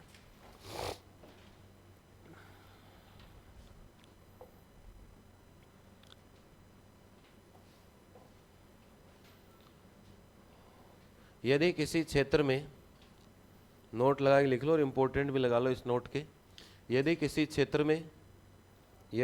क्षेत्र में f z equal to u x y plus iota v x y यदि किसी क्षेत्र में f z equal to u x y plus iota v x y विश्लेषिक फलन हो, यदि किसी क्षेत्र में f z equal to u x y plus iota v x y विश्लेषिक फलन हो,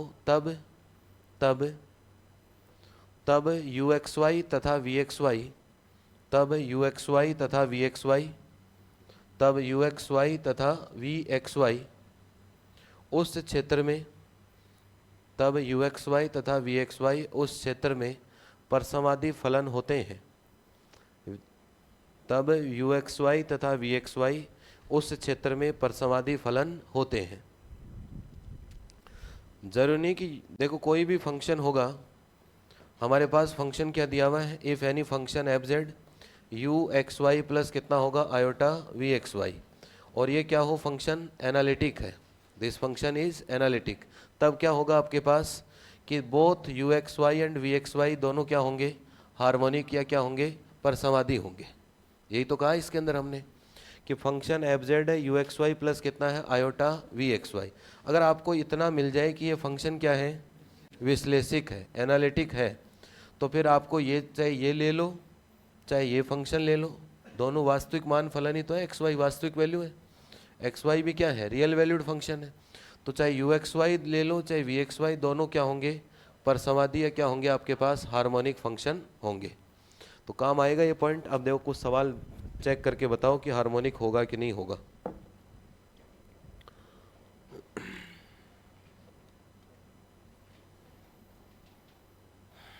देखो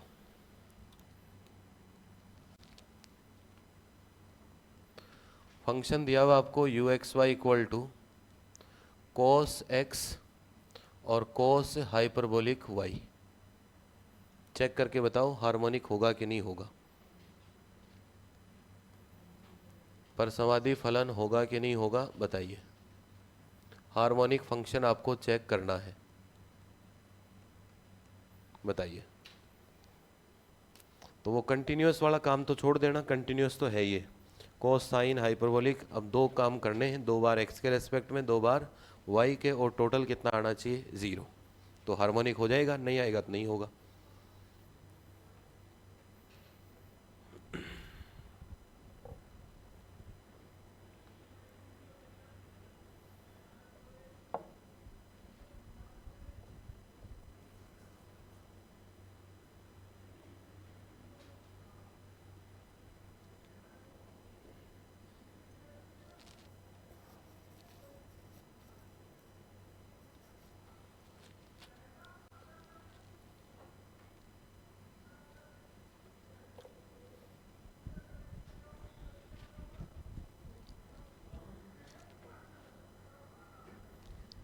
होगा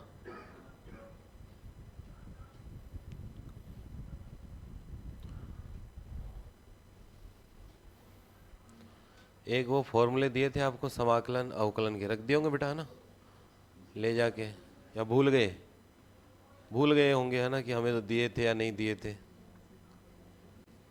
मैंने कहा था रोज उनको देखोगे थोड़े थोड़े दिन में तब याद होंगे, एक दिन में लिखवाने से भी कोई फायदा नहीं है।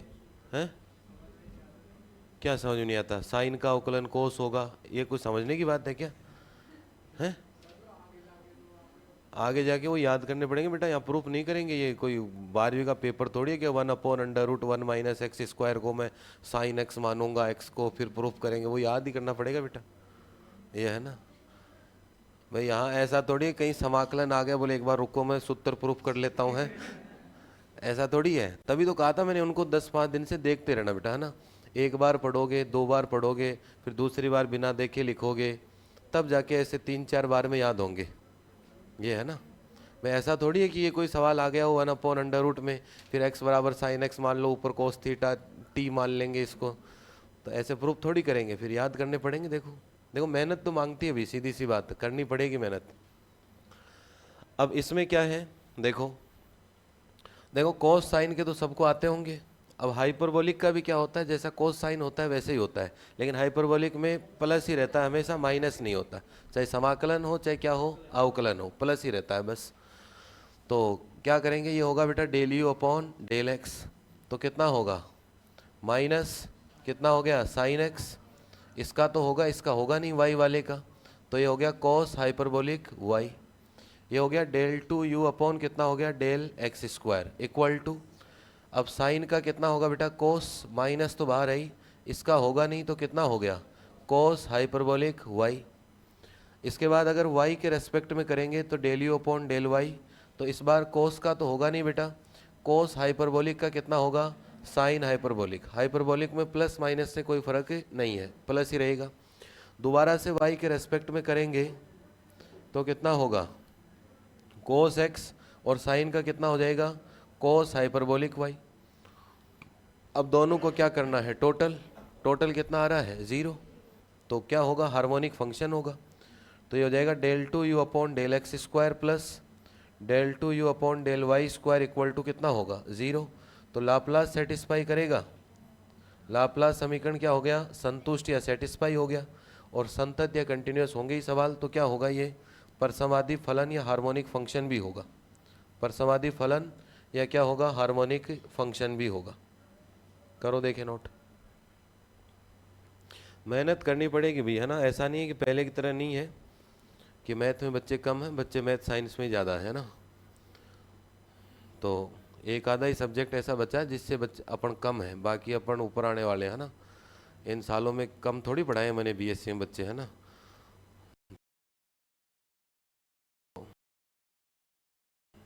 पहले अलग था, 2015 के पहले अलग थ्योरी थी कि बच्चे होते हैं साइंस में मैथ में, बीएड नहीं करते हैं, ये नहीं करते हैं। अब इस बार भी देखा होगा वैकेंसी में अपन टॉप पे जाना इतना चले जाएंगे, बहुत सब्जेक्ट बच्चे की कोई या एसएसटी बच सकती है, बाकी सब पीछे के बच्चे हैं मैथ्स में है ना। तो इसमें याद भी करनी पड़ेंगी, सारे काम करने पड़ेंगे, इसीलिए तो फॉर्मूले दिलाए थे मैंने कि भाई जितने भी फॉर्मूले हैं उनको 10 दिन से देख लो, रटने पड़ेंगे उनको, ये बात है।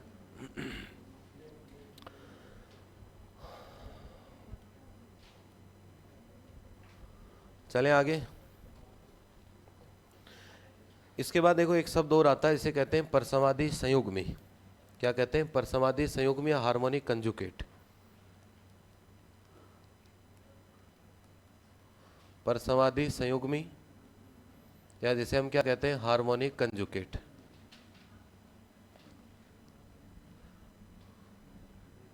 परसमाधि संयुग्मी या harmonic conjugate.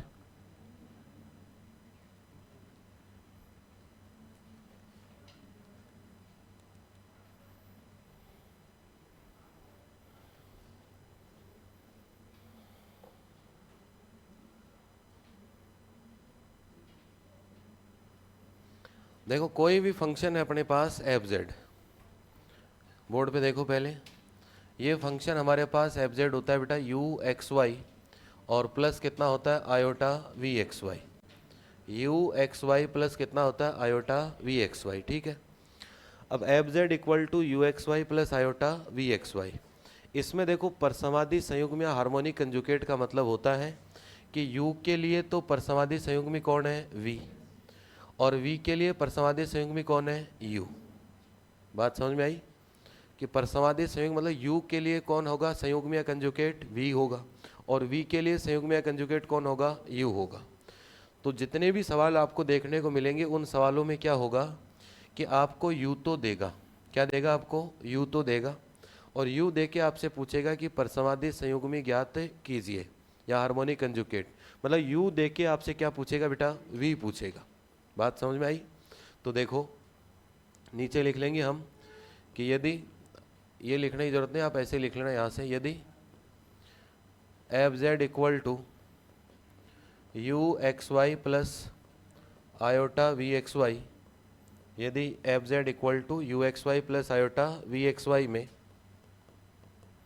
You x y दिया हो, यू एक्स वाई दिया हो, तब वी एक्स वाई ज्ञात करना, तब वी एक्स वाई ज्ञात करना, तब वी एक्स वाई ज्ञात करना, कि यू एक्स वाई दिया हुआ हो और वी एक्स वाई क्या करना हो ज्ञात करना हो, फाइंड आउट करना हो क्या वी एक्स वाई। तो क्या फॉर्मूला होगा इसका, यदि f z equal to u x y plus iota में यू दिया हुआ हो और आपको क्या ज्ञात करना हो, वी एक्स वाई।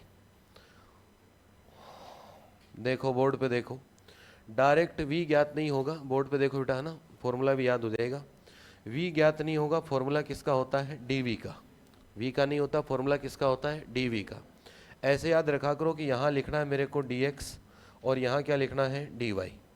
dv ज्ञात होगा, dx और क्या लिख दिया, dy। दिया हुआ क्या है बेटा, u, u ही तो दिया हुआ आपके पास। तो x के साथ क्या करना है, u का y वाला लगेगा डेरिवेटिव, और y के साथ u का डेरिवेटिव कौन सा, x वाला, और ये किसका होता है, माइनस का। तो ये फॉर्मूला होता है, करो देखिए नोट। फॉर्मूला डायरेक्ट भी पूछ सकता है और सवाल तो पूछेगा ही पूछेगा।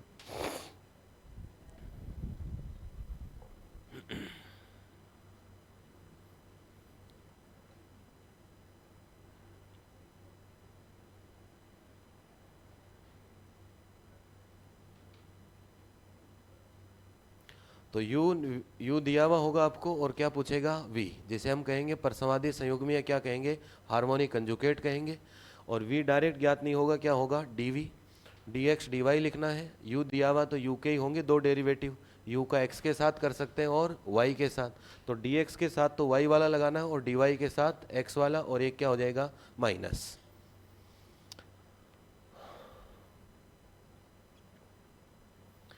अब सवाल वही पिछले वाला सवाल है, उसमें u दिया था ना अभी, जिसमें परसंवादी चेक किया अपन ने, किया है ना परसंवादी चेक, वो तो हो गया चेक। u दिया हुआ है ना उस सवाल में, उसका v निकालो, ये फॉर्मूला आपके पास। अरे भाई पिछला सवाल में u दिया हुआ है ना, अवकलन भी कर रखा आपने, तो वो भी काम आ जाएंगे यहाँ से, ये लो, यहीं तो वैल्यू रखनी है।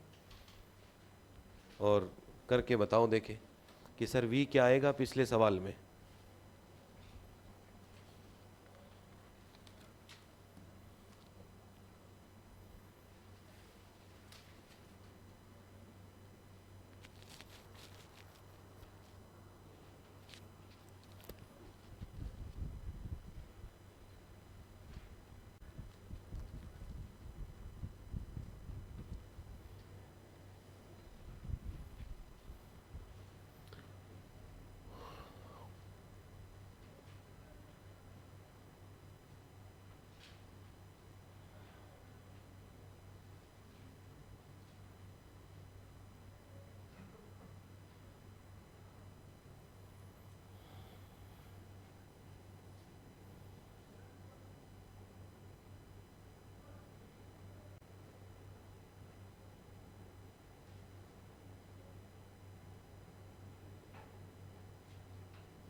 हाँ कितना आ रहा अभी,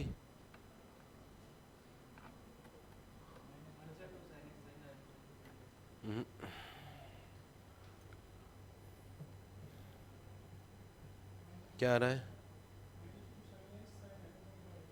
टू कहीं नहीं आ रहा भाई, टू तो कहाँ आ रहा है, टू कहाँ से आ गया।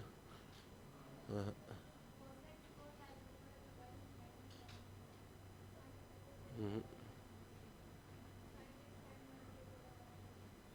प्लस माइनस क्या आएगा, हाँ ये सही है, ये सही है। अरे भाई वैल्यू तो पुट करनी है, देखो वहीं चलते हैं सवाल पे, क्या था उसमें, यहीं कर दूं क्या। देखो ये था अपने पास फॉर्मूला dv इक्वल टू कितना था बेटा, minus del u upon del y, और ये था dx plus del u upon del x, और ये कितना था dy। ठीक है, अब यहाँ से देखो वैल्यू पुट कर लो, dv equal to minus del u upon del y, del u upon del y कहाँ रह गया, ये रहा, cos x sine hyperbolic y, तो ये हो गया कोस एक्स, और ये हो गया बेटा साइन हाइपरबोलिक वाई, ऐसा ही हुआ dx plus del u upon del x, del u upon del x minus sine x cos hyperbolic y, तो माइनस लगा देते हैं, देखो minus sine x cos hyperbolic y. सही लिखा है ना? अरे ठीक रखिए ना वैल्यू। चलो जी, अब देखो इसके करने के कई सारे तरीके हैं। यहाँ से इसको सोल्व करने के कई सारे तरीके। एक तो इसको ऐसा समझ सकते हैं कि ये अवकल समीकरण बन गया, डिफरेंशियल इक्वेशन। डिफरेंशियल इक्वेशन होती है ना d y upon d x वाली, तो एक तो वैसे कर सकते हो, लेकिन वह उसकी भी ज़रूरत नहीं पड़ेगी, डायरेक्ट भी हो जाएगा। क्या मैं इसको ऐसे लिख सकता हूँ क्या, ये बताओ? माइनस तो ले लिया मैंने बाहर, और मैंने लिख दिया साइन एक्स, और ये हो गया आपके पास साइन हाइपरबोलिक वाई का डेरिवेटिव। करके बताओ एक बार। साइन का करेंगे तो कितना होगा भाई, इसका अवकलन करेंगे तो एक बार साइन का कितना होगा कोस, और एक्स का कितना होगा डी एक्स, और ये छोड़ दिया। ऐसे ही तो होता है यू इन टू वी से। अगली बार किसका होगा बेटा, दूसरे का। तो साइन का कितना हो गया कोस हाइपरबोलिक, साइन छोड़ दिया, वाई का कितना हो गया डी वाई।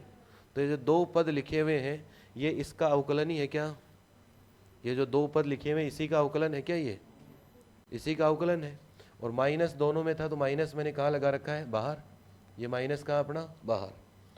अब देखो इधर डी लगा हुआ डेरिवेटिव, इधर वी के साथ भी डी लगा हुआ है, तो दोनों तरफ क्या कर दें, समाकलन। समाकलन करते डेरिवेटिव क्या हो जाएगा, हट जाएगा। तो v इक्वल टू कितना होगा, माइनस साइन एक्स। अरे v इक्वल टू कितना होगा, minus sine x sine hyperbolic y, और कोई कांस्टेंट तो आता ही है समाकलन करते हैं तो ये आपका क्या आ गया, आंसर। तो लगभग सवालों में तो इस तरीके से सेट हो जाएगा आपके पास। भाई ये जो ऊपर दो लिखे हुए थे इसी का अवकलन ही तो है ये बात तो क्लियर है ना सबको? भाई इसी का अवकलन है।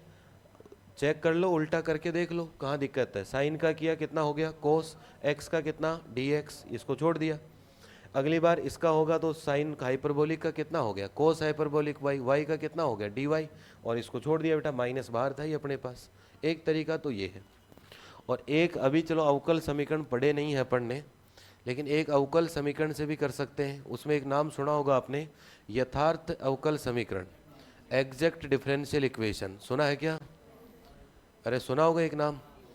भाई कई तरीके के अवकल समीकरण होते हैं कि ये समघात वाले हैं, ये सर रेखिक या लीनियर वाले हैं, लीनियर के बाद उनका समान्यन वाले आते हैं, उसके बाद कौन से आते हैं, यथार्थ वाले। ऐसे स्टेप वाइज पढ़ते हैं ना।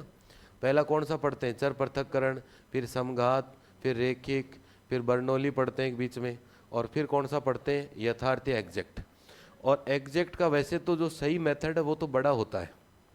एग्जैक्ट का अगर सही मेथड है वो तो क्या होता है, बड़ा है। लेकिन एग्जैक्ट में एक डायरेक्ट मेथड और होता है, वो एक दो सवालों में गलत भी होता है। किताब में उसका प्रूफ भी दिया हुआ है कि डायरेक्ट मेथड ये क्या है, कुछ जगह जाके क्या होगा, गलत होगा। और गलत भी इतना ही होता है कि इसके साथ कोई कांस्टेंट की गड़बड़ आती है कि यहाँ 2 आ गया 4 आ जाएगा 1 की जगह, इतना होता है। लेकिन नॉर्मली जब और कहीं काम आता है तो वो अप्लाई हो जाता है। अब देखो डायरेक्ट मेथड क्या है उसको ही बता देता हूँ, बोर्ड पे देखो। ये इसको हम क्या मान के चले हैं, एग्जैक्ट मान लिया इसको, एग्जैक्ट डिफरेंशियल इक्वेशन। लिख लेना साइड में, बस ज़रूरत नहीं पड़ेगी। अभी यथार्थ अवकल समीकरण, यथार्थ अवकल समीकरण, ठीक है। Exact differential equation, exact differential equation, differential equation इस तरीके की होती है, m d x plus n d y equal to कितना होता है, 0। तो ये तो m का काम करेगा और ये किसका काम करेगा, n का। अब इसमें डायरेक्ट मेथड ये होता है कि जो सर dx के साथ लिखा हुआ है, यहाँ लिख रहा हूँ मेथड आपके देखो, जो dx के साथ लिखा हुआ है यहाँ, उसका तो आपको क्या करना है, समाकलन या इंटीग्रेशन। क्या करना उसका, समाकलन या इंटीग्रेशन। किसके सापेक्ष, x के सापेक्ष, और y किसकी तरह रखना है, कांस्टेंट। y किसकी तरह रखना है, कांस्टेंट। बात समझ में आ रही है? अभी कर देंगे इस सवाल को भी, कि जो dx के साथ लिखा हुआ है सर उसका समाकलन या इंटीग्रेशन करना है, किसके रेस्पेक्ट में, x के। y का जो भी पद है वो क्या रहेगा, कांस्टेंट, ठीक है। इसके बाद सर जो dy में जो लिखा हुआ है dy के साथ, उसके अंदर जो पद पूर्ण रूप से क्या होगा, y का, पूर्ण रूप से y वाले पद का समाकलन करना आपको, इंटीग्रेशन। अगर पूर्ण रूप से y का नहीं होगा तो कुछ नहीं करना आपको, 0 होगा। पूर्ण रूप से y का होना चाहिए वो। अब आ जाओ इस सवाल पे चलते हैं। ये आपका m हो गया एम डी एक्स प्लस ये कितना हो गया n डी वाई, ठीक है। अब क्या कहा इसमें, पढ़ो ऊपर क्या कहा, x के सापेक्ष समाकलन y कांस्टेंट, तो y का तो होगा नहीं, तो ये तो आ गया। और इसका कोस का समाकलन कितना होगा, कोस का कितना होता है, साइन प्लस का या माइनस का, प्लस का, तो कोस का समाकलन कितना हो गया, साइन, ये माइनस आ गया। आ गया यहाँ तक। अगले पद पे चलना, अब अगले पे तो चलना आपको। अगले में क्या क्या लिखा है, पढ़ो देखे। पूर्ण रूप से अगर कोई पद y का होगा उसी का क्या होगा, समाकलन। ये पद पूर्ण रूप से y का है क्या, नहीं है तो कुछ नहीं होगा, नहीं है तो कुछ नहीं होगा, तो कुछ नहीं आ रहा, प्लस सी कांस्टेंट। आया ना आंसर। हाँ, तो ऐसे भी देख सकते हो। और अगर अवकलन का ये वैसे फॉर्मूला भी बन रहा है तो इससे भी कर सकते हैं भाई, इसी के तो अवकलन का फॉर्मूला बन रहा है ये। और ये है यथार्थ एग्जैक्ट, ये 99.99 सवालों में सही काम करेगा। हैं? हैं? हाँ, ये फिक्स है, 99.9 सवालों में काम करेगा। एक आधे सवाल में कांस्टेंट की दिक्कत आएगी इसमें, ये है ना। लेकिन जहाँ भी जब सीधे की ज़रूरत पड़ती है डिफरेंशियल के अलावा, तो फिर ये मेथड काम करेगा। कर लो नोट, इसको भी साइड में लिख लो ऊपर।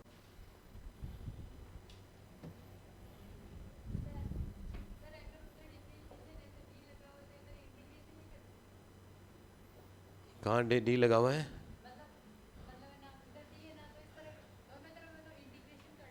ना ऐसे कैसे इंटीग्रेशन कर लेंगे भाई, ना ना ऐसे इंटीग्रेशन नहीं होता भाई। ये कोई इंटीग्रेशन का सवाल थोड़ी है, वास्तव में अवकल समीकरण है ये है ना, ये डिफरेंशियल इक्वेशन कोई नॉर्मल फंक्शन थोड़ी है ये। तो फिर बनाया है ना ऐसे डी एक्स डी वाई। अब किसके रेस्पेक्ट में करोगे ये बताओ। अगर ये लाइन से आप कहते हो कि सर हम क्या कर लें, समाकलन कर लें डायरेक्ट ही, तो किसके रेस्पेक्ट में करोगे, किसने कह रखा है आपको। यहाँ डी एक्स वाई का क्या करोगे, इधर एक्स का क्या करोगे फिर, ये है ना भाई। ऐसा कहीं लिखा हुआ है क्या कि एक्स के लिए वाई कांस्टेंट, वाई के लिए एक्स कांस्टेंट, कहीं लिखा हुआ थोड़ी है इसमें, ऐसा नहीं लिखा हुआ है। तो अगर ये फॉर्मूला सेट हो रहा है तो फॉर्मूला सेट हो गया। अगर फॉर्मूला, ऐसा जरूरी नहीं कि हर सवाल में फॉर्मूला बनेगा ही बनेगा, नहीं भी बनेगा। यहाँ तो कॉम्प्लेक्स में तो अपने इतने ही सवाल है, बन जाएगा। लेकिन डिफरेंशियल इक्वेशन जब पढ़ेंगे वहाँ फॉर्मूले नहीं बनेंगे, वहाँ तो हर टाइप के सवाल आएंगे। तो फिर यथार्थ एग्जैक्ट से करना पड़ेगा इस तरीके से।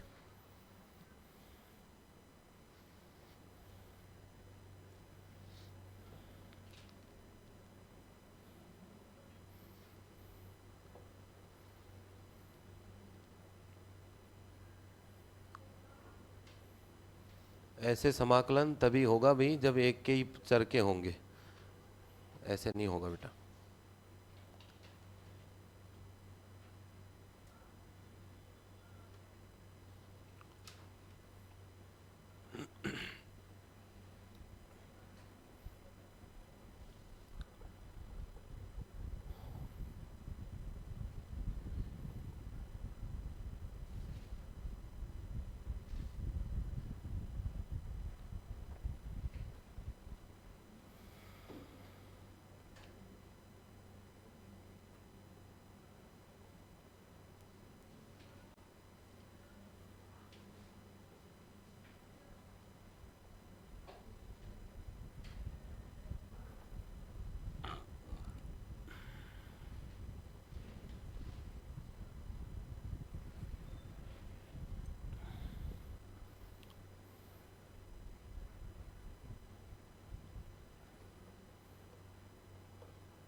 लिख लिया क्या सबने। और यथार्थ भी ऐसे नहीं होगा कि ऐसा जो सवाल लिखा हुआ होगा कि सर ऐसे डी एक्स डी वाई दिख गया, वो हर सवाल ही क्या होगा, यथार्थ होगा।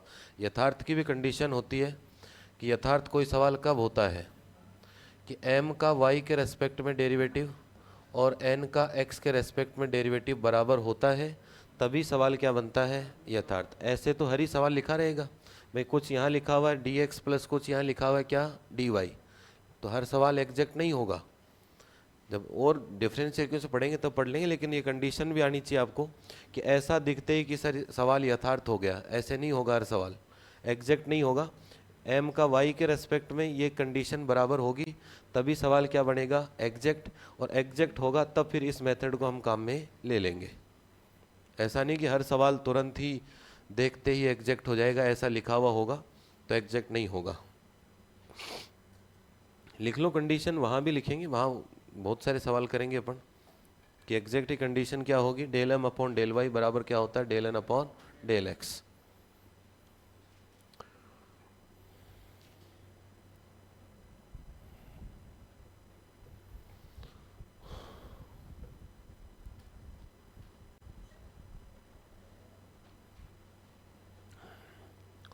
चले अगले सवाल पे।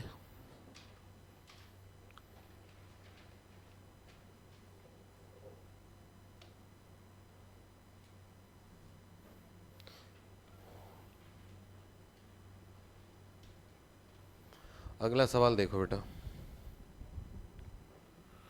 अगला सवाल है एक्स क्यूब माइनस, क्वेश्चन दिया हुआ आपको u x y equal to x cube minus 3x square y या 3x वाई स्क्वायर। देखो एक मिनट, 3x वाई स्क्वायर है ना, ये करना है इसको, 3x वाई स्क्वायर। एक तो आपको ये चेक करना है कि ये परसमादी या हार्मोनिक होगा कि नहीं होगा। एक तो क्या चेक करना आपको बेटा, इसमें परसमादी फलन या हार्मोनिक फंक्शन चेक करना है, और दूसरा काम आपको चेक करना है इसका परसमादी संयुग्मी, मतलब वी एक्स वाई ज्ञात करना आपको। इसका क्या चेक करना है, परसमादी संयुग्मी या हार्मोनिक कंजुगेट। क्या निकालना आपको, वी एक्स वाई की वैल्यू आपको फाइंड आउट करनी है। बताइए।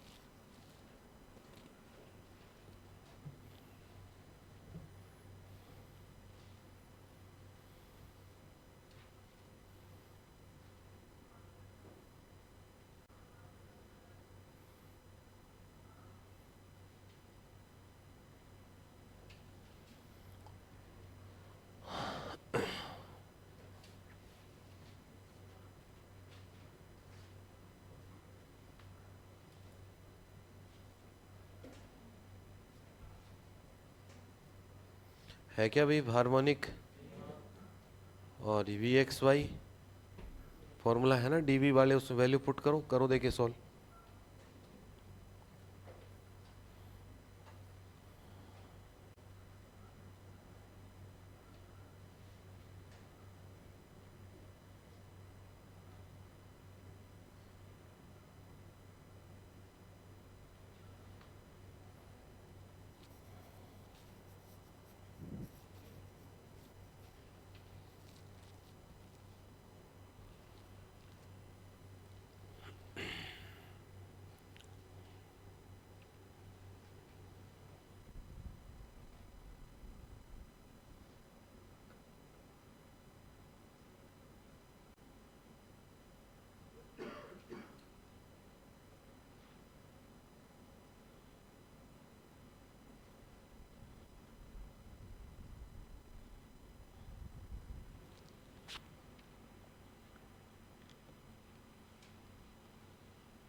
क्या आ रहा है वी एक्स वाई, आ जाना चाहिए अब तक तो, इतना आसान थी कैलकुलेशन, आया हुआ भी सवाल आरपीएससी में ये है ना।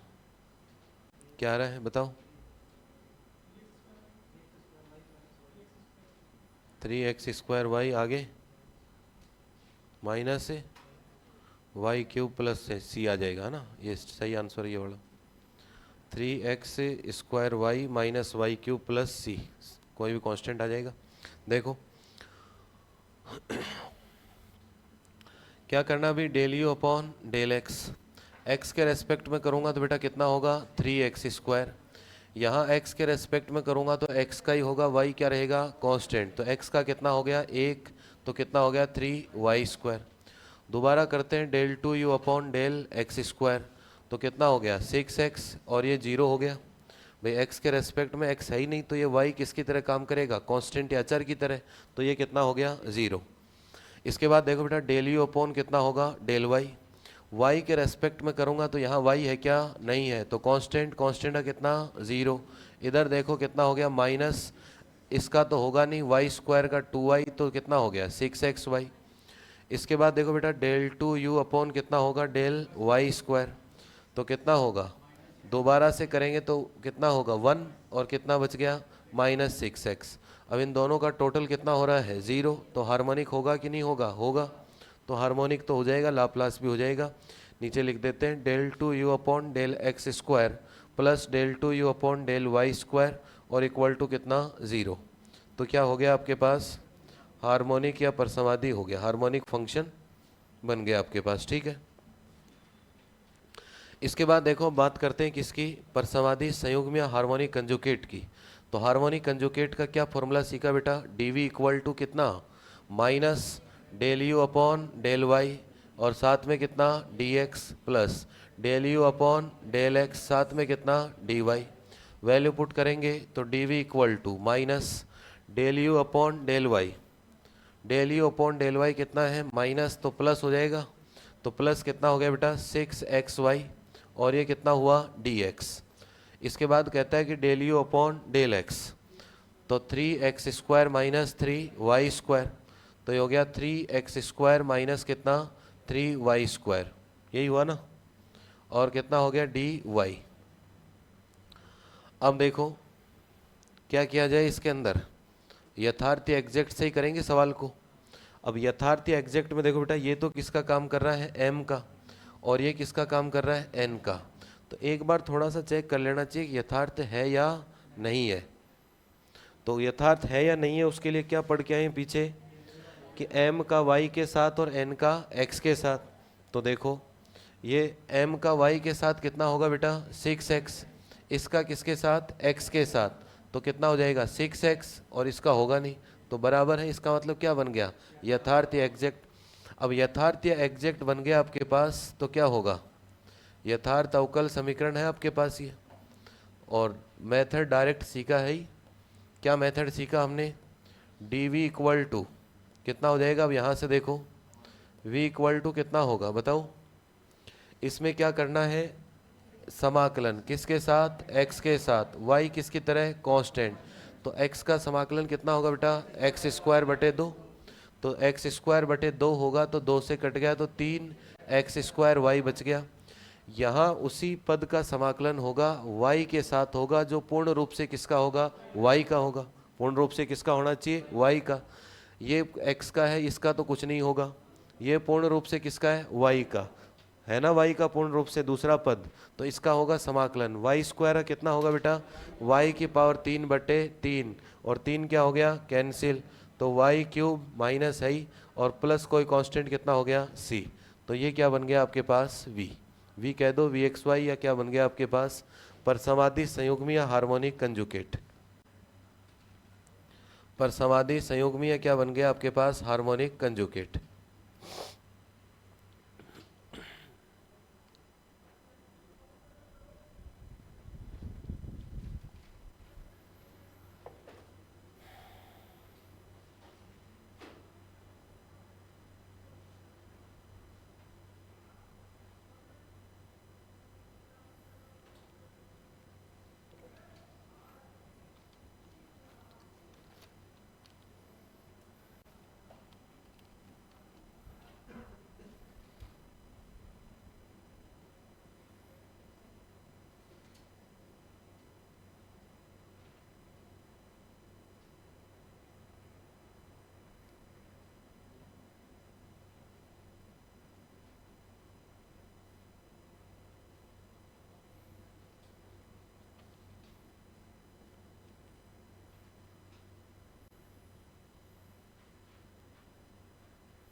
अब देखो u दिया था अगले ने, v हमने निकाल लिया, और u और v दोनों से मिलके क्या बनता है, पूरा फंक्शन बनता है एफ जेड।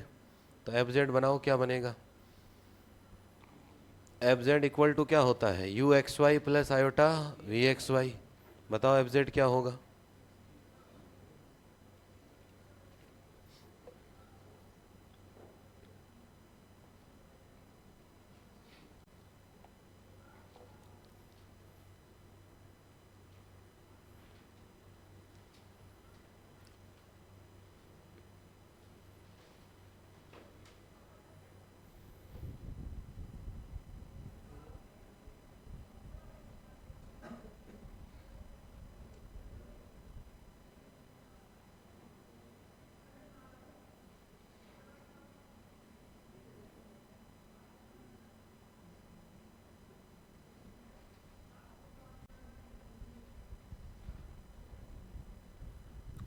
क्या होगा भाई एफ जेड। अब देखो नाम एफ जेड कह रहा हूँ तो ऐसा नहीं कि हमने सर ये जोड़ के लिख दिया, तो जेड कह रहा हूँ तो पद भी किसके होने चाहिए, जेड के ही होने चाहिए। ये जोड़ना तो मेरे को भी आता है कि ये और ये आयोटा लगा के मैं भी जोड़ लूँगा, लेकिन एफ जेड कहा है मतलब पद भी किसके होने चाहिए, जेड के ही होने चाहिए। भाई एफ जेड पूछा आपसे तो जोड़ने को तो मैं एक बार तो लिख लेता हूँ, यू एक्स वाई प्लस कितना हो गया आयोटा वी एक्स वाई। अब देखो u की वैल्यू ऊपर से देखो कितना हुआ एक्स क्यूब माइनस 3xy² और plus iota v x y, तो कितना हो गया 3x² minus iota y cube और प्लस कोई कांस्टेंट c के क्या हो गया आयोटा c1 कह देंगे, इसका तो कोई दिक्कत नहीं है। अब देखो एफ जेड के भी सवाल आएंगे, ये तो चलो ये सवाल चल रहा था इसलिए मैंने करा दिया। बाकी u दे के आपसे डायरेक्ट क्या पूछेगा एफ जेड, बीच वाला v नहीं पूछेगा, बीच वाला v नहीं पूछेगा आपसे, या v दे के भी डायरेक्ट क्या पूछेगा एफ जेड, u या v में से एक दे देगा और डायरेक्ट क्या पूछेगा एफ जेड, तो वो तो एक अलग मेथड होता है। इस मेथड में तो देखो क्या होता है, ये कब काम में लेना, या तो हार्मोनिक चेक करना हो तब ये काम करेंगे, या u दे के क्या पूछता हो v, तब इस मेथड को काम में लेंगे। अगर u या v एक दे के और डायरेक्ट क्या पूछे एफ जेड, तो इस मेथड को अपन काम में नहीं लेंगे, फिर एक मेथड और सीखेंगे। इसको काम में इसलिए नहीं लेंगे क्योंकि इसमें जो आता है वो किस में आता है एक्स वाई में। अब इसको वापस से क्या बनाना है जेड, इसको वापस से क्या बनाना भी जेड बनाना है। अब जेड बनाना इतना आसान काम नहीं है कि ये एक्स वाई में सब जगह जेड कब बनेगा, जब क्या दिखे एक्स प्लस आयोटा वाई, ऐसे बने एक्स प्लस आयोटा वाई तभी तो उसको हम किस में लिख सकते हैं जेड में। अब इस सवाल में तो अगर आपको दिखता हो तो ये जो पद लिखे हुए हैं ये 4 पद, ये इसकी पावर 3 है क्या, देखो देखे ये जो 4 पद लिखे हुए हैं ये इसी को खोलने से मिलेंगे क्या,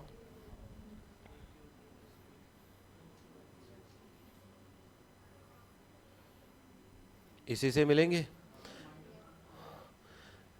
भाई कल ही तो फॉर्मूला बताया था पिछली क्लास में ही, तो ये हो गया एक्स क्यूब, फिर अगले में क्या होगा -3, एक्स की एक पावर तो वाई की कितनी 2, तो वाई स्क्वायर हो गया, आयोटा स्क्वायर कितना हो गया माइनस, फिर एक्स की 2 तो वाई की 1 तो आयोटा वाई आ रहा है, फिर वाई की कितनी पावर 3, 3 में 2 आयोटा का तो क्या हो गया माइनस और 1 आयोटा रह गया। अब ये किसके बराबर होता है बेटा, जेड के बराबर। तो इस और इसको कोई C1 नया नाम कांस्टेंट दे दो, C भी कांस्टेंट आयोटा भी कांस्टेंट तो नया दे सकते हो। तो इस सवाल में तो देखो बन गया ये थोड़ा आसानी पूर्वक, लेकिन हर किसी सवाल में एक्स वाई से जेड बनाना बहुत मुश्किल काम है। तो इसलिए जब भी एफ जेड पूछेगा तो हम एक नया मेथड और सीखेंगे, उस मेथड से डायरेक्ट यू से क्या आएगा एफ जेड, और वो भी किसके पदों में, जेड के ही पदों में मिलेगा। भाई यहाँ तो यू से क्या निकाला ये सोल्व किया, फिर वी निकाला, फिर दोनों को प्लस किया, प्लस करने के बाद एक्स वाई को किस में बदला जेड में, और जो नया मेथड सीखेंगे उसमें डायरेक्ट ही एफ जेड ही मिलेगा, वी नहीं मिलेगा बीच में, और वो आंसर भी किसके पदों में आएंगे जेड के पदों में। तो कभी भी अगला एफ जेड पूछेगा तो एक्स वाई के पदों में नहीं पूछेगा, एफ जेड का मतलब किसके पदों में चाहिए उसको, जेड के पदों में ही चाहिए। करो देखे नोट इसको, फिर एक नोट लिख के एक लाइन लिखो देखे।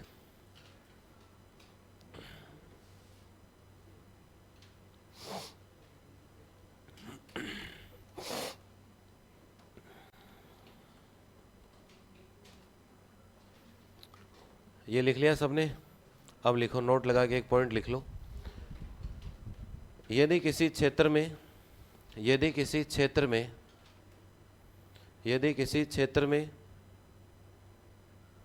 यदि किसी क्षेत्र में परसमाधि फलन, यदि किसी क्षेत्र में परसमाधि फलन, यदि किसी क्षेत्र में परसमाधि फलन u एक्स वाई तथा v एक्स वाई, यदि किसी क्षेत्र में परसमाधि फलन u एक्स वाई तथा v एक्स वाई कोशी-रीमान समीकरण संतुष्ट करते हों, कोशी-रीमान समीकरण संतुष्ट करते हों, तो एफ जेड कोशी-रीमान समीकरण संतुष्ट करते हों तो f z equal to u x y plus iota v x y, तो f z equal to u x y plus iota v x y उस क्षेत्र में, उस क्षेत्र में विश्लेषिक फलन होता है तो f z equal to u plus iota v उस क्षेत्र में विश्लेषिक फलन होता है। If in a domain harmonic function if in a domain harmonic functions u and v if in a domain harmonic functions u and v satisfy CR equation then fz equal to u plus iota v is analytic function then fz equal to u plus iota v is analytic function। देखो ध्यान से देखो, point को समझने की कोशिश किया करो, ऐसा नहीं पॉइंट लिख लिया रट लेंगे। इसमें एक तो लिखा हुआ है शब्द क्या, परसवादी फलन। दोनों परसवादी बता रहा है कि किसको, यू एक्स वाई और वी एक्स वाई। और रोक बेटा रोक इसका ना। और इसके साथ साथ क्या दिया हुआ आपको कि वो क्या सेटिस्फाई कर रहे हैं, कॉची रीमान इक्वेशन। अब मैंने एक चीज बताया, अगर ऐसा होगा तो ये जो फंक्शन इन दोनों से मिलके कौन सा फंक्शन बनेगा, एफ जेड। और जो एफ जेड होगा वो कितना होगा, क्या होगा भाई, विश्लेषिक या एनालिटिक होगा। यही तो पॉइंट है आपके पास, यही तो पॉइंट लिखा हमने। देखो एक बात मैंने बताई थी कि सीआर इक्वेशन होने से विश्लेषिक होना जरूरी है क्या, नहीं है। यहाँ एक ये शब्द और लगा हुआ है, परसवादी फलन। अब परसवादी फलन में बहुत सारे काम हो जाते हैं। क्या क्या काम होंगे, फंक्शन परिभाषित भी होता है, फंक्शन के प्रथम और द्वितीय कोटि के अवकलज क्या होते हैं, संतत भी होते हैं। तो मैंने विश्लेषिक वाली एक पर्याप्त कंडीशन बताई थी, आपको याद है क्या, तो वो पूरी हो रही है क्या, निकालो देखिए, आज ही लिखवाई कॉपी में। सफिशिएंट कंडीशन, सफिशिएंट कंडीशन निकालो, वही बन रही है, पूरी बातें फॉलो हो रही हैं उसकी। उस सफिशिएंट कंडीशन में मैंने लिखा था कि फंक्शन होना चाहिए परिभाषित और प्रथम कोटि के आंशिक अवकलज क्या होने चाहिए, संतत या कंटिन्यूअस। और उसके साथ साथ क्या होनी चाहिए, सीआर इक्वेशन। अकेली सीआर से विश्लेषिक नहीं होगा, हो भी सकता है और नहीं भी हो सकता, लेकिन ये बातें होती हैं तो फंक्शन क्या होगा बेटा, विश्लेषिक या एनालिटिक होगा। यही तो पढ़ के आए हैं पर्याप्त या सफिशिएंट कंडीशन में, पढ़ लो एक बार कॉपी में। और इसमें भी ये पूरी बातें हो रही है। देखो सीआर इक्वेशन ये यहाँ से पूरी हो गई। इसके बाद ये परसवादी कहते ही हार्मोनिक की परिभाषा में क्या लिखा है मैंने अभी, कि कोई भी फंक्शन है यू एक्स वाई वास्तविक मान परिभाषित फलन है, तो परिभाषित भी है। और इस परसवादी में तो एक नहीं दो दो कोटि के क्या होने चाहिए, संतत। हमें तो कितने की जरूरत है, del u upon del x, इन्हीं की जरूरत है। उसमें तो कितने होते हैं, दो। तो ये काम भी पूरा कर रहा है। ये दो काम कौन कर रहा है, ये शब्द पूरे कर रहा है। और एक शब्द हमने क्या कह दिया, सीआर इक्वेशन। तो तीनों काम होते ही फंक्शन क्या बन गया, विश्लेषिक। ये कौन सी कंडीशन बन गई, पर्याप्त या सफिशिएंट वाली कंडीशन बन गई। तो इतना काम है तो भाई करो, इनको पढ़ो। अब एक मेथड और है, फिर सवाल ही सवाल है। वही मेथड है जिससे कि यू या वी दिया होगा और डायरेक्ट क्या निकालेंगे, एफ जेड। बाकी तो सवाल ही सवाल है। अब जिसके पास बुक है, बाकी तो बुक वाले भी क्या ही करोगे, है ना। अगर किसी की इच्छा हो करने की, बाकी तो मैं कराऊंगा लगभग सवाल, और बुक है वो कर सकता है अभी कुछ सवाल। एग्जाम्पल 19 कर सकता है, 20 कर सकता है, कई सवाल हैं जिनमें 4-5 सवाल है ना। तो ये कोशिश कर सकते हो, डायरेक्ट आएंगे भी एग्ज़ाम में, पेपर उठा के देख लेना, डायरेक्ट सवाल आपको मिलेंगे। तो यही विनती है कि बुक लेके आएँ। अभी ज़रूर थोड़ा मैं कहता हूँ, मैं साफ कहता हूँ, ऐसे नहीं कहता अरे बेटा तुम क्या ही पढ़ रहे हो, है ना, तुम्हारा सिलेक्शन तो पक्का है इस बैच का, सबका, है ना। ये मीठी बातें पेपर आने के बाद मास्टर गालियाँ निकालोगे मेरे को सामने से, है ना। अभी तुमको मैं चढ़ा के रखूँगा, क्या बैच मिला, ऐसा बैच तो मैंने आज तक नहीं देखा, है ना। तो ऐसी बातें अब तो बहुत अच्छी लगेंगी आपको, और पेपर आने के बाद गालियाँ निकालोगे मेरे को। और अब दो बातें आपको कड़वी भी लग सकती है कि यार क्या ही कह रहे हैं गुरुजी, है ना, ये करना है वो करना है, लेकिन पेपर आने के बाद वही लाइन निकलेगी मुझ से जो मैं कह रहा हूँ कि मास्टर तो ठीक ही था, ये है ना, ये मेरी गारंटी है कि मास्टर ठीक ही था, ठीक ही कह रहा था कि किताब वाले देख लो, ये देख लो, आए वही हैं, हम पता नहीं कहाँ ही फंसे बैठे थे, है ना। तो इसलिए अभी बातें कड़वी लग सकती हैं, बाद में अच्छी लगेंगी ये पेपर के बाद। और अब मैं कह दूँ क्या पढ़ रहे हो तुम लोग, है ना, ऐसा बैच मैंने जीवन में नहीं देखा, है ना। क्या है ना, सबका सिलेक्शन है, तुम चढ़े रहो, पेपर आने के बाद देखो ये क्या हो गया, है ना। तो ऐसा नहीं होगा भाई, ठीक है। तो पढ़ाई लिखाई करो, बाकी मिलते हैं अगली क्लास में।